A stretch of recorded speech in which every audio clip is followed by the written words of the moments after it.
how's it going, guys? Wow, that's a fancy new opening, isn't it? I know, yeah, fancy new intro. That Uh-huh. thing, it's special. It's Wait, I nice. can pull this big enough to see what's where. Okay, cool, Yeah, cool. I got that on Fiverr for $5. Nice. That on Fiverr for $5? Yep, a legit Fiverr on that one. Wow. 3 cheers Yeah. for small business folks. You know. I know, right? Yeah. I support people on Fiverr all the time. That's where I found my YouTube promoter.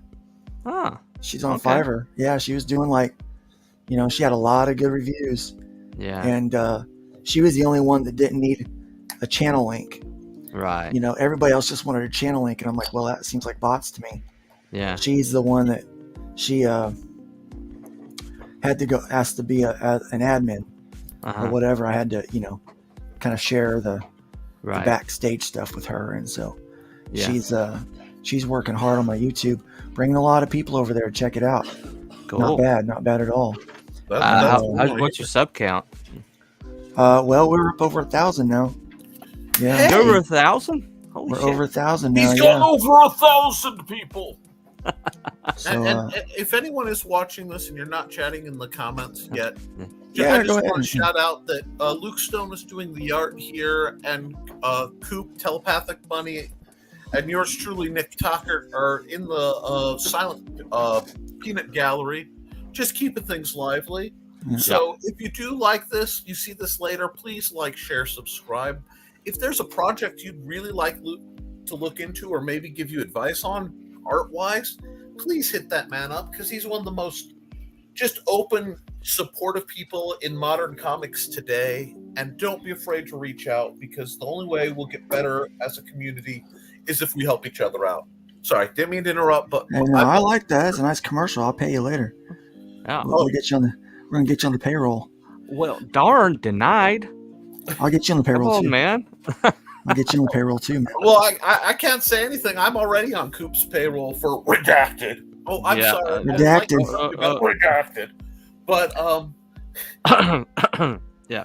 So that so is I'm what the majority of my screen is right now, while Luke is drawing awesome and basically taking modern art and improving it. I'm sitting here designing new redacted to more fill out the project that has been assigned to me. Right. And having a great time with it. I didn't think I'd get to set up redacted for a whole field of redacted, but it's really going to bring it to life. Well, Luke, this looks almost Art Deco, the way you're doing it. yeah. Well, so this is Scarlet Scarab from the Moon Knight Disney Plus show. Okay. So instead of going for a super powered mummy, they went with a girl with boobas. So. Yes. So essentially, that's what Scarlet Scarab was, a superpowered mummy, right? Mm-hmm. With they had different forms and designs over the years, but with this they decided to go with her as an avatar for the hippo or whatever. Now the thing is, most of the time I don't think they do a very good job with some of these like kind of gender or like kind of these swaps with these characters, but this case I think actually they did a good job. So so I liked this design, but I decided to do a little change into it myself and add some elements that were a little more reminiscent of at least throwback to the original. So a little bit of throwback. And He's leaving the complexion alone, so I'm leaving the complexion alone because number one, the hair, I was like, this is going to be really fun hair to draw. Oh yeah. This is going to be a blast. And so I wanted to draw this hair. Second, I love the idea. The actress is actually Egyptian. Okay. So she gets to play an Egyptian superhero, and I think that's amazing. Right. So I think that's really cool. This very Egyptian storyline, to have, to me, that's cool. I think that's awesome. Some people may disagree with me. They may be all upset. I don't freaking care if they don't like it. I'm not here to make friends. I'm here to make art. This is, when you want representation, having representation that both makes sense and is aesthetically pleasing just works better. I mean, this isn't a character who feels pigeonholed or imported for external Yeah. agendas. It Yeah. just makes sense with the dramatic flow. Yeah, for my money, I actually think that storyline that they did in that finale worked for me. Mm-hmm. Like it actually worked for me. Now some of the show it had some boring moments. I would have liked to, I personally probably would have liked a little better of a finale, but it is what it is. Not Mhm. everything is going to be gold all the time. Yeah. They can get close, but it doesn't matter if they nail it all the time or not. It was still entertaining. I was entertained. It's like some people, they hate the Rise of Skywalker.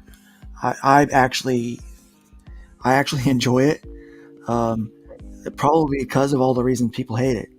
It's got a lot of fan service, and quite honestly, I really enjoy fan service. I'm a fan. It's my money. Give me what I want, for crying out loud. I like it. And I think maybe I feel that way even a little bit more, after, having this near-death experience. I'm like, the more I just want to have fun when I watch these things or read a book. I don't want to be taught something. I don't want, I don't want any of that garbage, Just let me have a good time. And quite honestly, the Moon Knight series, for most of it, I had a good time. Like I said, there was a few places where it got real boring. And I'm like, oh my gosh, and very confusing. Tarks9 says, "Hey, Luke." Hey, hail Tarks9. Johnny Cage, you blessed lunatic. I love you. Thank you, Johnny. I'm just going to leave the long shots here real quick with the link. Johnny's stepping in for Frog G at the moment, and I just think that's delightful, folks. You know what? Let me find out real quick if I've given him I think I've given Johnny a wrench. No, I don't see one. But I don't know if I can from here. Let me. Yeah, you'd have to go into YouTube. YouTube. Lord knows I can do that. You got admin? Denied. To my YouTube? No, I should just go to regular YouTube and look at it. It'll show up in the comments. Gotcha. I don't even know how all this stuff works, man. Yeah, Johnny's got a wrench. Okay, he has one. I have it. He has one. Okay. Good. All right. More people. He has been wrenched. He has been. More good. people Good. Need to trust Johnny. More wrenches out there. With wrenches. So thank you, Johnny. And I really think the folks at Red Valkyrie on Dice Dames and Dudes, whatever, I triple D it. Anyway, they They Phenomena. Anyway, I have the audios mostly memorized of the shticks. Those fine folks need to trust Johnny's vampire more with their blood. Okay. Because the characters have no designs of being good. Except Luke Agliata and Shay. The heavy metal Luke, right? Is that what it is? Yeah, Death Metal Hero himself. Death Metal Hero plays a pretty straightforward good guy in that game, unless things have changed dramatically. Yeah, I think maybe he is a straightforward good guy, and he plays a really convincing part on Twitter and YouTube. Right. Well, you could be a good guy, but you can still enjoy certain things that are either legally or publicly nebulous in their reception. That kind of thing is not my place to judge. Cause you notice I start with the face and the hair, right? Nick's all about gray areas. Yeah. Well, I'm all about, like, we've taken the point where differences in opinion have become treated like they're mortal sins. I know, right? It's crazy. You disagree with me, Nick? Canceled. Canceled. disagree with everybody, so Yeah, I'm really in trouble. I tell people I am a political independent. If I haven't offended you yet, just wait. Eventually, I'll get around to you. Oh, well, I haven't been offended yet, Nick. Well, give it time. I'm sure I'll Okay, say okay. something that All right. He's working on it. He's working you on it. know, I don't. Appreciate it. Appreciate Unlike Marvel, I don't create trauma. Needless conflict without a good reason. Well, as long as you eventually get around to me, I haven't been offended in nearly a week. So Jeez, that I'm long, sorry. yeah, I know. I'm a little disappointed in myself. I don't normally I'm get offended. I just get fed up. That you do. I'm like, yeah, I'm fed up with that one. That's why I like people and not organizations. Wow, this is fun to. I was right. This hair is fun to draw. Isn't it? This I love is great. ethnic hair. Looks very fluffy. I love it. Yeah. Such a cool character too. The Layla character on there, I liked right away. I was like, okay, she's very endearing to me. Sometimes they'll throw like with what's the name of that one? The Hawkeye. Yeah. They were trying to shove that The girl. one character, the young gal, I can't down my throat as a viewer. Kate Bishop. And I know Kate is in the comic books. I know that, but I don't care for that character. Yeah, she came across bratty. Okay, well, she is in the comics. Snotty. Snotty. And the problem with that is, like it's easy to be a superhero kind of thing, even though like they did make her learn that, hey, this is not easy. This is hard. It's dangerous. She had race syndrome, basically. But it was like everything, it seemed to come real easy to her. But it didn't. It's like, I really wanted Clint to get home to his family. Yeah. I guess that's kind of where I'm at in my life. Like, come on, it's Christmas. And I related to that in my own, because I was apart from my family for most of last year. The biggest thing I wanted to do was be home on Christmas. And, knowing that he wanted to spend this time with his family, that he's got this job or these things that keep him from it. It just got on my nerves that she kept messing up everything, and it just it just kept getting to me. I do feel like they were trying to make it out to where maybe his wife, Clint's wife, has some connection to S.H.I.E.L.D. or something. I mean, she seems to be very understanding of the whole situation, and not just understanding, but understands kind of the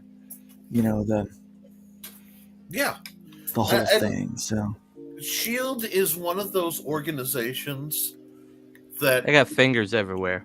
Yeah, they are as insidious as Hydra. They're just trying to use the same techniques for a good ideal. Yeah, and that's why when Hydra turned out to be hiding inside of S.H.I.E.L.D., nobody really blinked an eye at that, because that made sense. That didn't bother me at all. No, right. I'm like, that makes sense. I get it. I can buy that. Yeah, because it's so easy for Hydra to do that. In the first Spider-Man movie, right? Mm-hmm. Is there anybody here who honestly didn't kind of root for the Vulture, at least for a while? Yeah. I mean, it just, they had to push it too far, of course, to make sure you thought he was a bad guy. But, I mean, man.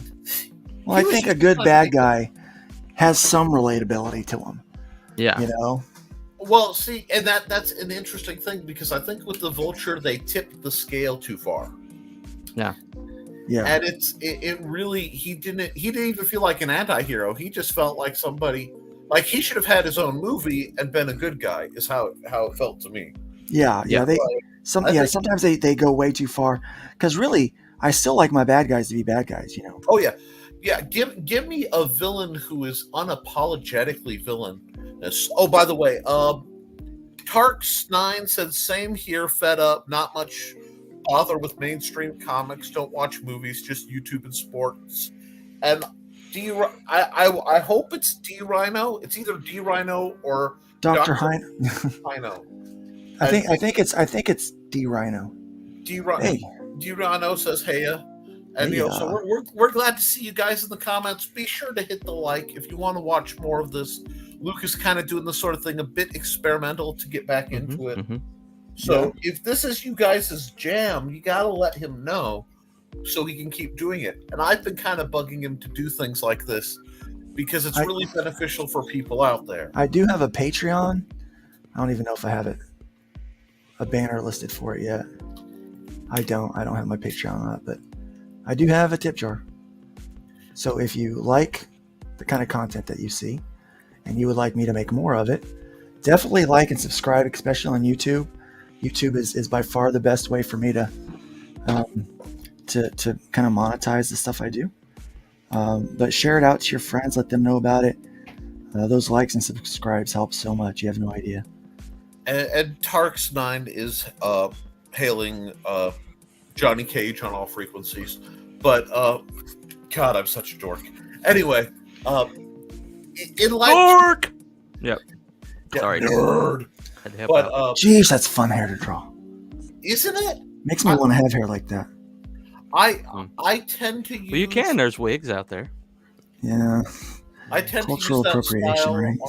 on... wow. I just had this image of Luke walking around with one of those really bad afro wigs that they have. Yeah. I must say I'm a little disappointed in you, Luke. Yeah. But it won't fit under the mutton chop or whatever. The pork pie hat, yeah. The pork pie hat. I don't wear the pork pie as much.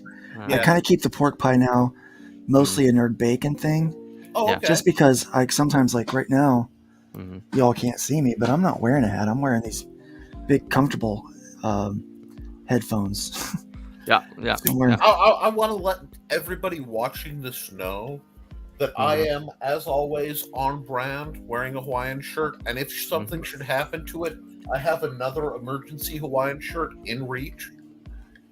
So, you know. Okay. We can count on Nick, that's for sure. I mean, you know, you gotta have some things you can count on the, you know, in this uneasy, tremulous world. And Cooper, do you have a brand thing like that you do that you try to be consistent with? Nah, no, just the orange beard. Tends to be my brand. Hey, that counts. Yeah. It's that. I'm trying to redeem the orange beard look to the community. So. I didn't know it needed to be redeemed. I guess. I must have missed something. Well, there's a other orange beard that is kind of like giving orange beards a bad name. So. Oh, okay. Now you know what? I hear that. I'm trying to help out a little bit. I think that so there, guys. Oh, Pedro, wait, what's up, buddy? Hey, Pedro. I just happened to look over when he popped in. The original Mr. Freeze from the Batman Adam West era had a wonderful orange beard, and there's nothing wrong with that. And you know, if you're going to tap the roots that matter, and I'm all for that. Let's see. Oh God. I may come back to that. I want to move on to some other stuff here. Okay. I think Johnny's sharing Tropical Magics, which is the Indiegogo for our man Pedroing. What that is one. Sorry, of those... gentlemen, my earbud just went out. It just disappeared on me. So these things happen. Yeah. And you know, I will give everyone a heads up. It is Mother's Day. My wife is taking a nap. My son is playing Minecraft. That's why I get to do this. In the event that either of those two states change, I'll have to hop off. But you know, everybody needs their time, and makes sense. Too. Because you know, I would normally be napping at this time. We had a great Mother's Day service, by the way, this morning. You know, I was able to honor the moms and you know, and you know, show them some love and respect today. It was nice. It was nice to be able to do that. Our church gives money to the pregnancy care center in honor of our mothers. I dig that. Yeah. I dig that. I'm very supportive of the wonderful mothers, and supportive of the people who tried and didn't have the chance to. Yeah. Mhm. You know? Like I tell people all the time, I say sometimes moms haven't birthed a child. You don't have to have Right. birthed a child to be a mother. No. So, the maternal instinct is, sometimes a lot more. I talk about spiritual moms a lot. Mm-hmm. It's like Hi, Kelly sometimes God Huntsman. gives you Kelly Huntsman. That's my sister. I know, that's why I'm shouting her out, but it's not like I can say hi, sis, because she ain't mine. There you go. You She know? wouldn't mind. She wouldn't mind. Well, I Yeah. tried to not overstep, Yeah, I've had several spiritual moms, so I know what you're talking Yeah. about. Oh, yeah. I've had a few spiritual dads in my life, and even more so important after my own mom and my own. My dad passed away just recently, actually, Yeah. and in June, actually the Saturday before Father's Day, it looks like I'm going to be able to travel up north and be able to do a memorial service for him. So I'm contacting the what do you call that place? Funeral home. Yeah. Contacting the funeral home this week to try to schedule all that stuff that I got to have scheduled for that. Wow. So here's where I'm adapting the costume design here, because I would have done something different. And the best part about being an artist is, if you want to see a purple duck, you just draw a purple duck. You know, and I would like to see a more like the Scarlet Scarab at one point was like in this red and black suit with like these big like pincer looking things coming off of it, like off the torso thing. Yeah. It looked really cool, right? So Right. I want to emulate that look a bit, because it's so neat, and so I want to give a little bit of throwback to that in this, which they did not on the show, but that's okay. That's okay. I don't work for Disney. Yep. No. If I did, they'd probably be doing better. Just saying. Case Disney's looking to hire a couple new people. Well, I don't think you fit their present philosophy for hiring. Yeah, I'm too libertarian. There seems to be a few slash marks in their hiring now. So. Yeah. Oh, I'm sorry. What? Yes, it's the new light parade. We got some more comments.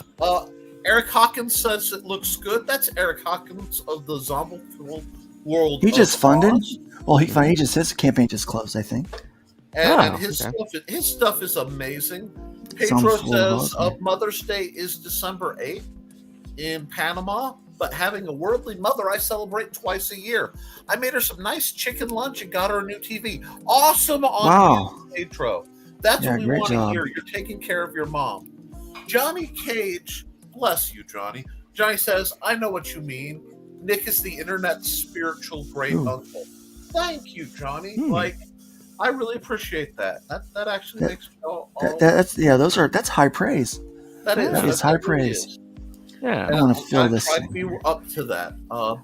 There's that uncle, or you could be the creepy uncle. So yeah, that's a lot better than creepy uncle. Yeah, it depends entirely on whose group I'm in. But okay. Like I said, I can offend folks. No, I'm kidding. Yeah, there's a lot of great groups out there. Yeah, to be part of. Pedro, did Pale Rider help with that? Johnny asks. And Kelly Huntsman says, I'm praying for safe trip home. Look forward to seeing you. So, well, thanks, sis. Yeah, your sister's looking forward. As soon as I get done talking with the funeral home and getting all that worked out, I'll be in touch to make sure everybody knows times and all that kind of good stuff. That way, it's all worked out and communicated well. Communication is key. Yeah. And Johnny finally sold enough boob drawings to pay for his mother's eye surgery. Great. Congratulations. That's wonderful. I Boob mean, drawings make money. I mean, I'm not gonna lie about they that. definitely do. They do. Yeah, okay. You know, you didn't exactly do like A cups on your girl there, so yeah. So I do have to admit, I went a little bit larger than the reference. You went definitely larger than what's in the photo. I did go larger than the reference. There's some personal preference in that, Luke. There is. well, Little look, bit. that is a winged character. Winged characters need more pronounced pectoral muscles. It just makes sense. Oh, I mean, this is It gets anatomy, me. folks. It gets me. Well, except that might interfere with actual wing, movement. Those are kind of like hanging out the sides there a little bit. Well, real ones compress far more than the fakes. Well, I didn't realize you were such a boob connoisseur, Coop. I don't know. I think I wasn't breastfed when I was a child, so you're making up for it's a lost hobby. time. It's a hobby. That's okay. It's a hobby. It's just a hobby. Okay, so scroll down. Pedro responded he was nowhere to be seen at Johnny Cage. Bad internet, Dad. Pedro also said saved by the boob. And Johnny says Iro plus Hawaiian shirt equals Nick. Yo. If that campaign's still open, you can still vote for Pedro, by the way. I would vote for Pedro. Always vote for Pedro. Pedro's got my vote. I think Pedro needs to be the president of the United States of South America. So there is a bit of, you see over there, there's a bit of I've kind of changed up this a little bit to look more like what a comic book thing would look like, I think. But yeah. Well, I definitely changed this down here. This is a lot different. You can get cleaner lines in comics than you can in reality. And it's layering a complete pain in the butt. Oh, Tropical Magics is on demand. So folks, really support that. That's cool. And I love when things hit on demand because a lot of times it's a lot easier to get the finances when you know you have time to gather them longer than 30 days or 60. And that it is. And Johnny is throwing the links like a pro. Thank you, Johnny. Or in demand. I blew that one. No, Pedro. It's on demand. If you go to your it's called in demand box and you select on demand channel, it's just going to show screenshots of your campaign magics. If you do that and it doesn't, please contact your internet provider and inform them that you are not getting Tropical Magics content and that they need to look into Pedro Ang so that you can get Tropical Magics content on your local cable station. Yeah. Okay. Okay. Anybody? Do we have a Nick interpreter in the? That went way longer than I thought it was going to. Yeah. It's funny. He went to Timbuktu for that joke. I have to say. I will. I have. There ain't no. I think he passed Abu Dhabi a little while back here. Yeah. Abu Dhabi. Ain't not no mountain high enough to keep me from making a bad joke. Stretch it. That's an Armstrong joke right there. Yes, it is. Glorious. Well, you see, I have to be about stretching because I'm just so cheesy.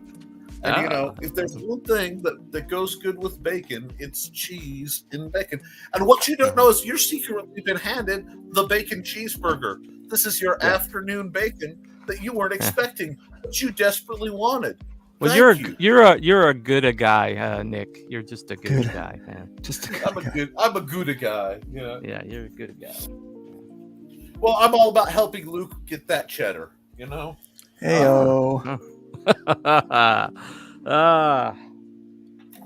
Well, Luke. You're no Luke Swiss miss. That's for true. No. Luke is the one who's like Swiss because he's just so holy. Come on. Right. Now it's getting deep in here. I'm gonna need some waiters for this one. Oh god. But yes, I'm going to stop because I can keep going. Yeah, I'm sure you can. Yeah. Oh yeah. I got So my I'm probably feed gonna send source this out. off to get I'm ready. I'm ready. colored. Once I'm done, I'm probably gonna send this off to get colored and make Mhm. prints of it. I'm Yeah. taking the plunge, fellas. I'm doing the fan art stuff. I've got to make a I Yeah, have living. to your ask, your storm was really good yesterday. Oh yeah, Thank you. yeah. It was amazing. I got to see it in the after. This I will probably put up as a quick draw tomorrow. Oh, Mhm. People can greetings, see. William Pace. Thanks for coming to the show. Yeah. Oh, sorry, Thanks for we stopping had by and been hanging dropping bad jokes, so if I was a Ah. little late on that, Yeah. Luke, how do you ever get concerned about selling prints of fan art? Well, normally I do. I don't normally do that. I've never done it before, but it's one of those things to where it's almost going to be a necessity for me to be able to kind of make a living right now, just because the economy is so there's freaking bad. people who make their whole entire career off of taking like the big two images and Yeah. like doing their own interpretations of them and Yeah. selling them. So I mean, I'm not doing that. That's not my entire everything. I Right. mean, obviously, I'm going Right. to still have my own stuff and try to do as much of my own stuff as I have ever done. Right. But, Right. see, yeah, the big Well, twos I can just be hope I doing get fan big art enough one hybrid. of these days. It'll be financially feasible for you to do fan art of my guys. So yeah, that'd be great. And then you could come sue me for it. absolutely, Give me a Got a cease and lot. desist. yeah. I'm like, what is this? What is this? I'll do my What's first this madness cease and here? desist. I will have You're a not right. telling enough truth for a cease and desist. Oh, I'm sorry. Yeah, but Hey yo. I see what you did there. I'm a little What you did there. spicy there, Yeah. and a little bit. Yeah. it's because I haven't had a practice, so it's hard to keep the mojo in the dojo, so to speak. Right. And Some people totally take themselves unrelated way news, too go look serious. up Dojo Goon, because he's a wonderful person. Yeah, some people take themselves way too seriously. Oh yes, Mhm. yes. Yeah, I had Dojo on my show Friday night. Yeah. Yeah, how'd that go? Pretty Well, it went pretty decent. We were doing dystopias, and I just advertised it, and he says, "Hey, and this I advertised it a little late, so he would only had about an hour notice, and then suddenly he's like, "Hey, I've got slides," and I'm like, "Holy crap! Okay." So I brought him on, and son of a gun, he had like 6 different slides, all prepared, all collated. I'll tell you, he seems like the kind of guy that like would do a PowerPoint presentation for like yeah. a vacation. Like, okay, we here's our were kidding. options We for were going on kidding one vacation. day. We're like, "Oh, Dojo would when the paramedics came through the door, he'd have a slideshow ready to show them about exactly what will happen." Yeah, but that's his brain. That's how his brain works. Yeah, Like, I know it's that Asperger's thing, But, Me, I don't have that. I don't have that. not me. That's no, not the way my head works. not my the head way works mine like- either. Mine's like, where am I again? Yeah, That's mine not- works more. Mine's more of a kind of a pinball machine. Yeah, I get you. I do tilt a lot. I hit with. So That's kind I'm of sorry a to kill cool the design. mood there. Yeah. No, not at all. I was just trying to think. My brain Somebody had to. I mean, works come on. like a whole bunch of 3D renders on a random flowchart. I've been a DM too long. It's hard not to think in flowcharts, and Yeah, we had this this meeting with the redacted meeting the other night, Oh, and yes. and we were very kind of amused by the fact that Nick would finish this thought and then work on this thought over here, and then he'd go back to this thought like he'd been working on it while he was talking about this over here. Because I am. Yeah, so it was pretty much like playing what's that 4-level chess and on Star Trek. Oh yeah, like I've had people try to borrow my notes. I mean, even through college, I'm like, you don't want to. You are not ready for what my notes look like. You know, You're not ready for what lies ahead. Trust me. no, it's like, please, you might get into my mind. He showed us his notes at one point. It looked like the wall of a very determined conspiracy theorist after about 16 years. That's Yeah, well, Luke's seen my notes too, and when I'm getting into game design and I'm breaking down mechanics, right. And then it's like, you know what we need? We need some symbols. Chunk. Exactly. Yes. Exactly. Do you ever use push pins and yarn? Not push pins and yarn, but I have done some truly bizarre things with Post-it notes over the years, trying to get things lined up. And then I found out that my computer has a function where it will let me do digital Post-it notes. Oh, okay. So most of the time, my study's an absolute disaster. But my computer looks like a normal screen till I hit the button, and all the projects I'm doing simultaneously are up there.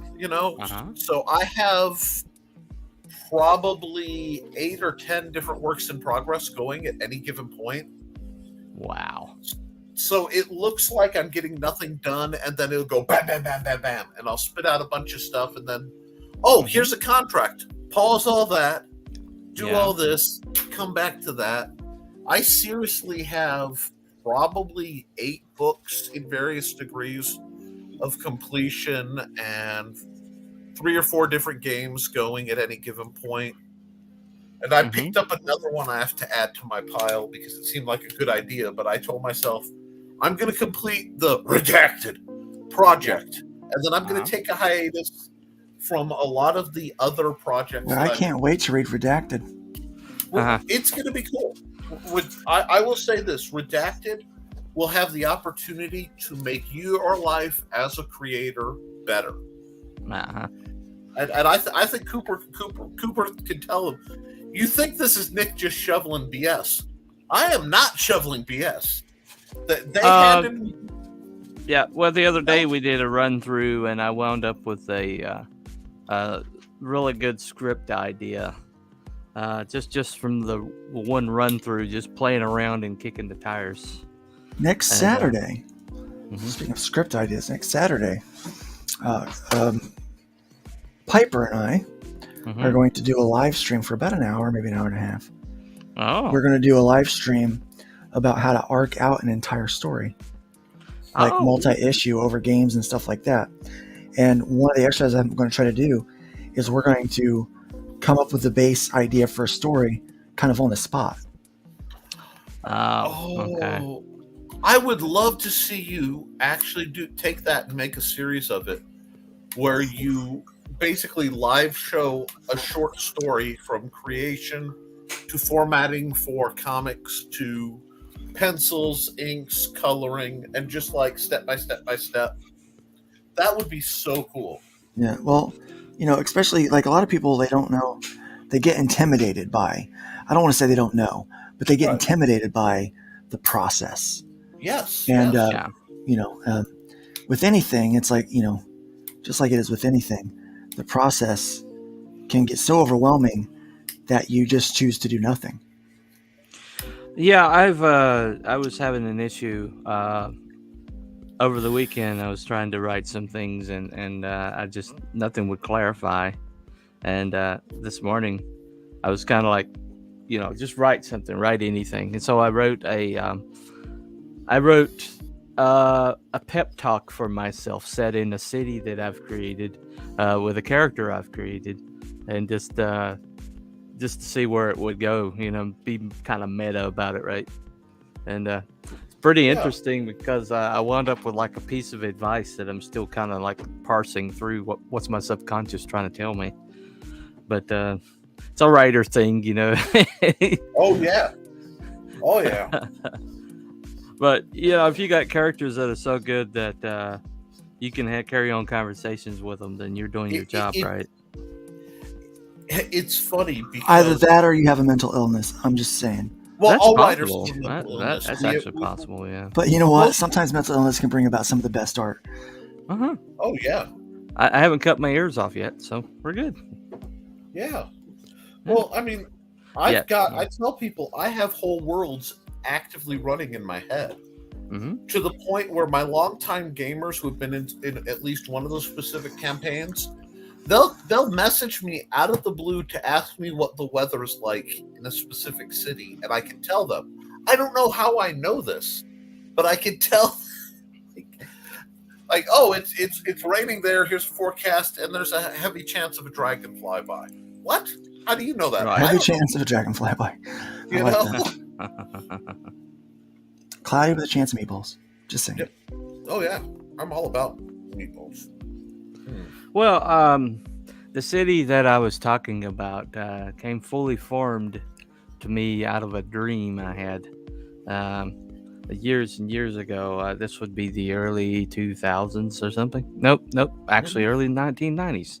I had a dream one night, and it was a very distinctive narrative about someone who holding a grudge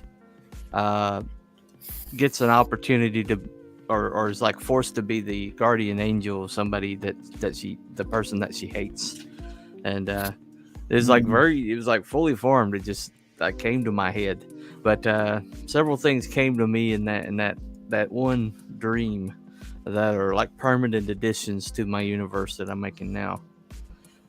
But that city is so distinctive. I could tell you the sights. I can tell you, I can tell you what it looks like from any point of reference inside of the city, and it like literally I was seeing another world where the city exists or something. So it's weird how that happens sometimes.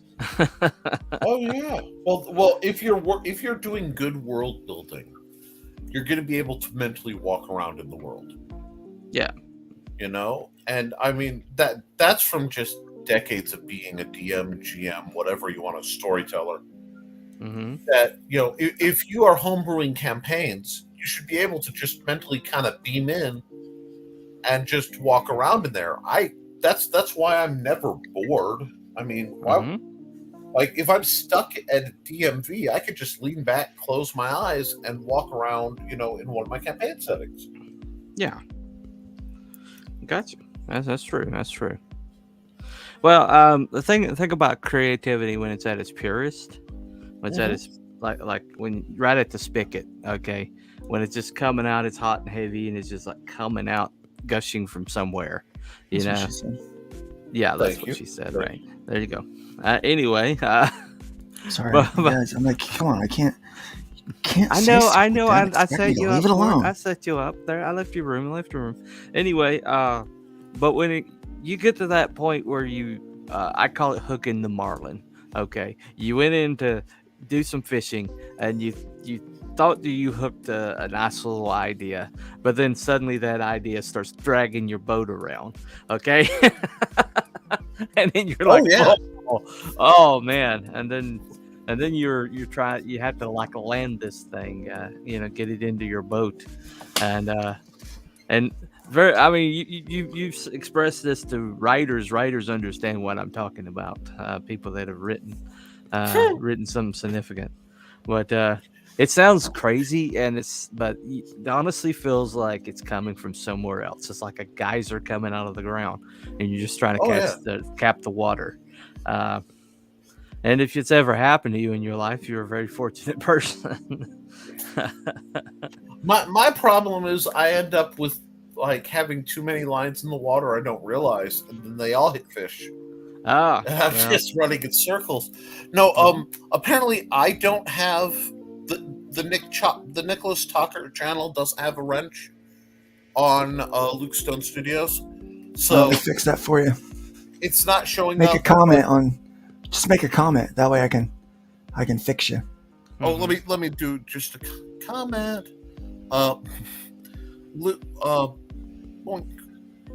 There we go. You were talking about things that came from a dream. I had a very bizarre nightmare that I instantly woke up and I wrote down. And I turned it into a short story and I published it through Amazon. And it was funny you were talking about that because so I'm like, okay. So I hopped on through my YouTube and I put the link to that story if anybody ever wants to drop a buck on a decently bizarre, semi-Lovecraftian nightmare. That I just, it's a short one. I'm not saying it isn't, but it was a good story.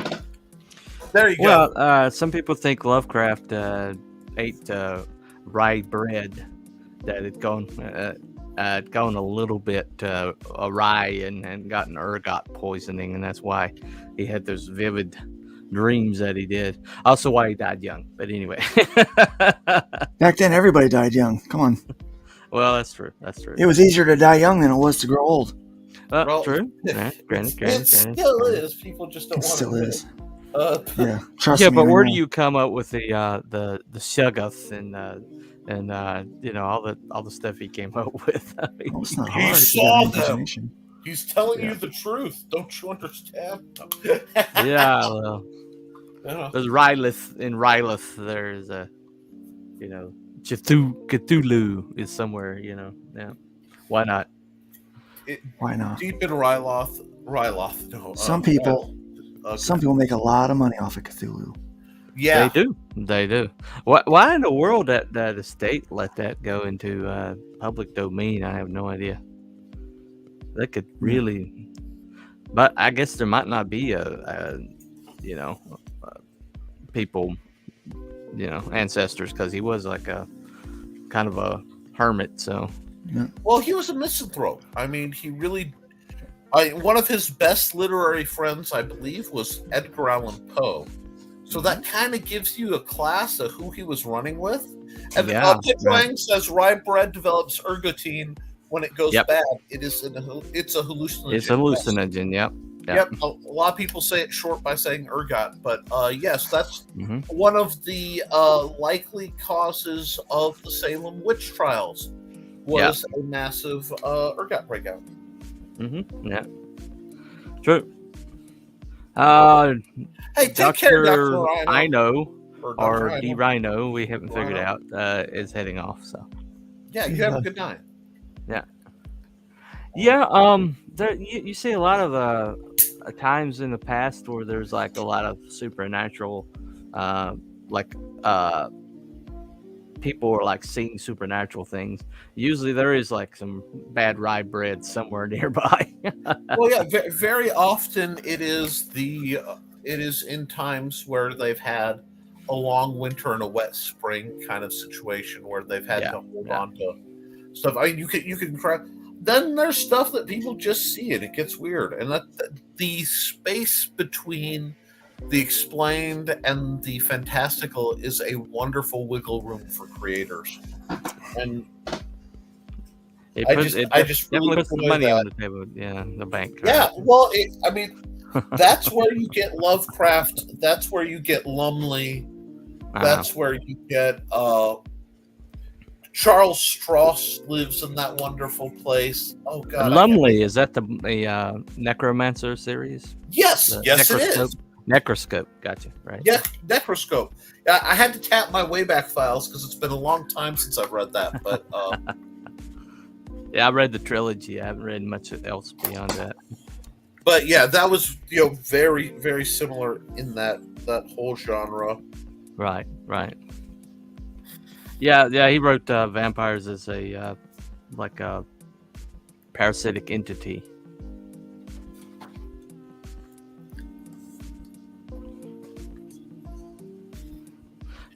Yeah, I mean, when you find somebody like we always talk about how Stephen King in his younger years was just like throwing stuff out there that no one had seen before, or putting familiar things in forms that nobody's seen before, and there was a lot of cocaine involved in there's a lot of cocaine involved. Right. Yes, Yeah, I mean, a lot of cocaine involved. I like to think I've got a pretty. Bird in the middle of the trial sniffing her Kleenex, but yeah.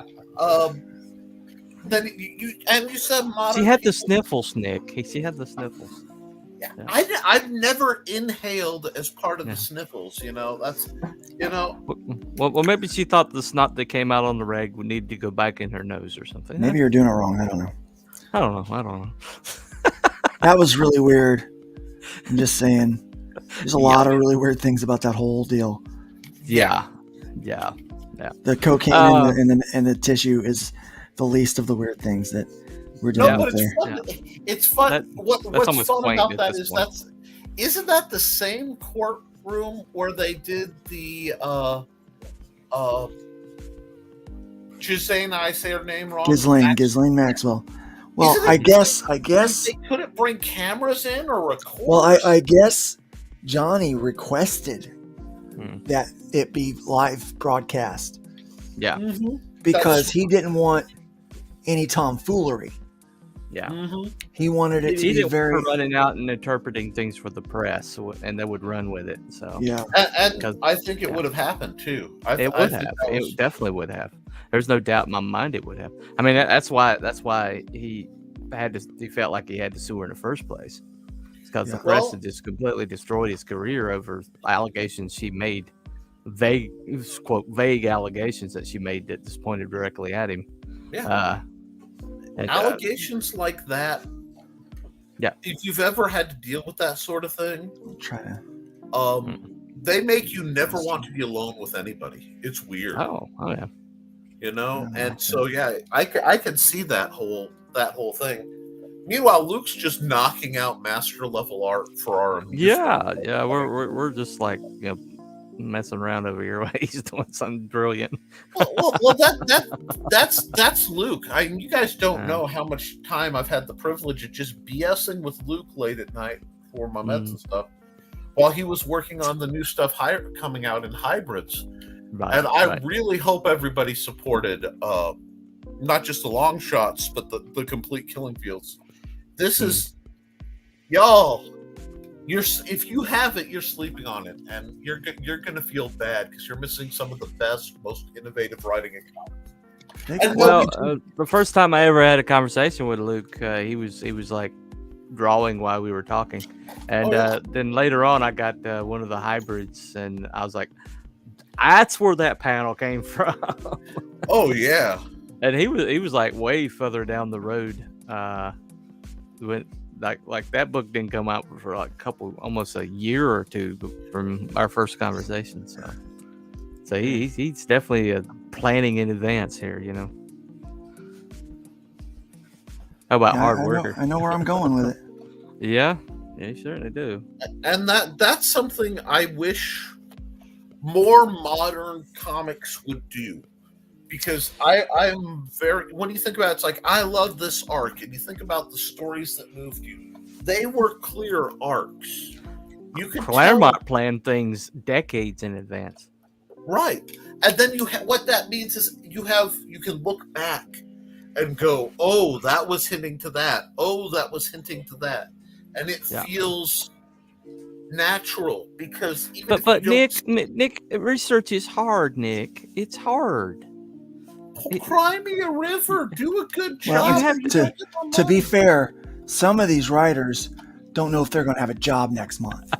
So why plan decades in advance when you can't plan months in advance? And that is part of just like the criminal environment for manga artists in Japan is literally in my mind. It is horrendously abusive.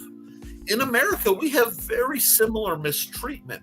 It's not quite as bad because it's not quite as culturally, accepted, but it's still very much there.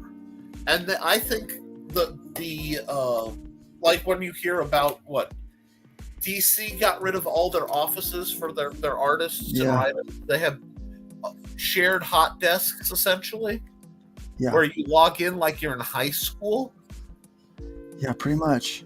What does that say to the people who have the talent and want to be part of something? I'll tell you what it tells this guy.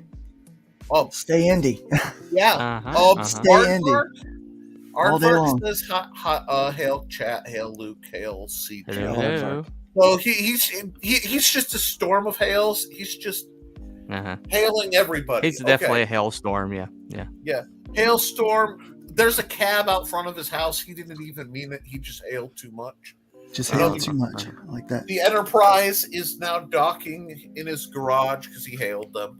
No. That's fine, Aardvark. I don't know you, but love you for coming on. And Pedro says, Aardvark is going to kill guys a gotta Aquila. go. The Great pep good talk, comic awesome book. art, Luke. Pedro, you wow. In what would only be a Thanks, North Pedro. American expression, you keep your stick on the ice, my friend. Mhm. You know, I can't really translate that for your awesome jungle living, but you know, be well. Don't let like a jaguar eat you or something, okay, bud? Definitely don't let a jaguar eat you. No. I need to find out about that mystery fruit he had a few weeks ago. Yeah. I want to know how that went. I was a little worried about all those trucks going by. It sounded like a line of trucks at one point. Sound like But that a was just a landfill trucks or containment something. team. Yeah. That's just a containment team. Don't worry about it.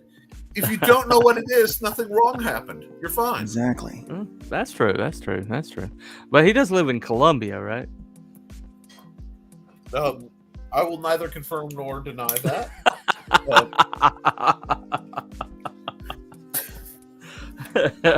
This portion lives in of South Live America. Draw was funded by the Hybrids Engineering Company. There you go. One thing about the manga system. Yeah. What most people don't understand about Japan is still set up like feudal lords.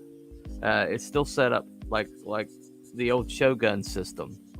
You know, I mean, they while we see all modern technology and everything like that, they still are very much got that in their society. About the mentality of loyalty? Yeah, the mentality of a ruling class and the working class and basically servants being expendable to the working or the ruling class. I mean, they literally have that built into their culture still. So when you talk about manga abuses and things like that, they don't see it that way. They just see it like, oh well, they're working. Well, what it is, they're my servants, so you know. There is a taking glory in work ethic to excess. Yeah, I cannot remember the term, but there is literally a term for dying at your desk at work. Yeah, and You I know think this is why I offend some people, because I think the labor movement is very, very important. Because that's the reason we have things like, theoretically we have weekends and 8-hour days. Now, most of us who've spent any time on the bottom know that has been eroded greatly, and it's eroded because people allow it. You want to be mad that people have to work on Thanksgiving? Don't go shopping on Thanksgiving. Yeah. We have lost sight, and this is a rant, and I don't really care. Rants away, because rant once this goes up, rant incoming. incoming Rant rants. alert. We have lost sight as consumers of the power we have by choosing not to buy, and the companies have lost sight of the fact that this isn't an infinite system. And it's like, if you artificially inflate the prices to a point that people can't afford it, they'll stop buying your stuff. And there was this shift a few years back. I seem to trace it back to 2016. Maybe it seemed like at one point the system there's a disconnect that happened between the fans and the people producing content. That like this crevasse that rose up to where they like started expecting or like shaming the fans for not partaking of what they were putting out, and that's a really new phenomenon. And it's interesting you say that, because there is a counter movement to that has the same thing, where fans have used, the accessibility to the creators to shame the creators for making what they want. You know what I'm saying? Yeah, it goes both ways. It goes both ways, but it seems like none of it is towards telling a better story or doing better art. And you end up with this crazy cancel, counter cancel. Yeah, it's all BS. I'm sorry. Well, the reason why the Sonic movie series is Yes. is such a shining example of when it works correctly. Yes. Because they put the trailer out and the fans were just universally appalled by it and said that is hideous. Now, Yes. now somebody else would have said, "Well, this is it. This is Sonic. We tell you this is Sonic, so this is what Sonic looks like." Yeah, exactly. This is what Sonic looks like now. You just have to deal with it, right? All Sonic but these people, they were like less than a month for putting this movie in theaters when they started showing this trailer, right? And then they said, but then they were like, "Oh, wait a second." So they took it off the market and they put it back in production and they made it look more like the guy from the video game, like people the video wanted. games and the comics. Yeah, there's one thing that isn't discussed, that the Sonic the Hedgehog comics have been going on for decades and very have popular, very strong, very got a very strong world built. I used to have nearly a 200 issue 1 to 200 run that was lost in the fire. Yeah. So I like that. The Sonic comics are one of those things that were intensely inspirational, and the people aren't going to put up with that. They're not going to put down stuff. We're joined by Agent Zero. Hi, Agent Zero. He's hailing Luke, and Miss Rena's in the chat talking to Luke. Hey, Miss Rena. Hey, congratulations on a great launch, Miss Rena. Yeah, she's up to 75% last I heard. Great job. Way to go. Very proud of you. Congratulations. All that work paid off. It's a neat title, but and I like seeing people try new things. Well, but when I went and looked, I supported that movie because I'm like, okay, this is somebody doing what we asked them to do. And so we got to support this. So I went and saw it in theaters, even though I'm not a big Sonic, Hedgehog guy. Right. What's wrong with that? But I saw some real heart in that movie. I saw some. I mean, it teared me up. I teared up at one point, because they made him as earnest, happy-go-lucky, but this like hurting little guy, that's lonely and just wants a place to belong. And they gave him that place, and it was like perfect. It was perfect. But then they bring in Tails like at the last minute, and then this next movie, I'm told, is even more fan service. I wasn't able to go see it yet. And again, I've already said I don't have a problem with that. I love fan service. Give it to me, guys. And see, there's a difference between fan service and telling the story in the way that worked that will engage the fans, and you're bringing in characters. To me, fan service. Miss Rena says she's up to 84% now. Congratulations. Oh, thank you. Congratulations. Awesome. Fan service is either, hey, we're going to flash a bit of cheesecake, or beefcake to get people to go, ooh, we're seeing more skin than usual. Not like everyone doesn't have it. Not that I have a problem with it either. I'm just, I don't want any misconceptions. I mean, whenever Chris Helmsworth takes his shirt off. Right. You know what? I'm comfortable enough to say that is a dang attractive man. And if I wanted to put in the hours, I would love to look like that. But I'm a chunky man. I accept that. I certainly don't look like that when I take my shirt off. Well, let me just say that the philosophy behind it was really interesting. The patient zero that a lot of people point to, and I agree with them. 2016 Ghostbusters. Okay. Oh, that's so bad. Yeah. Well, when they put that in theaters, the guy that was the director of that did Wedding Crash, not Wedding Crashers, the one with the girls, the Bridesmaids. Yes. Okay. And he didn't even want to do it. And then they were like, oh, they threw money at him and they gave him like carte blanche to do whatever. And so he basically took the first Ghostbusters because he wasn't He didn't give a crap enough about it to actually write an original new pilot, basically. And he just tried to we're erasing the Ghostbusters from all history, and these are the Ghostbusters now. And then, but then when the movie hit the theaters, they started playing identity politics and saying you have to like this because it serves identity politics. And if you don't, then you're this, that, you're istrophobe.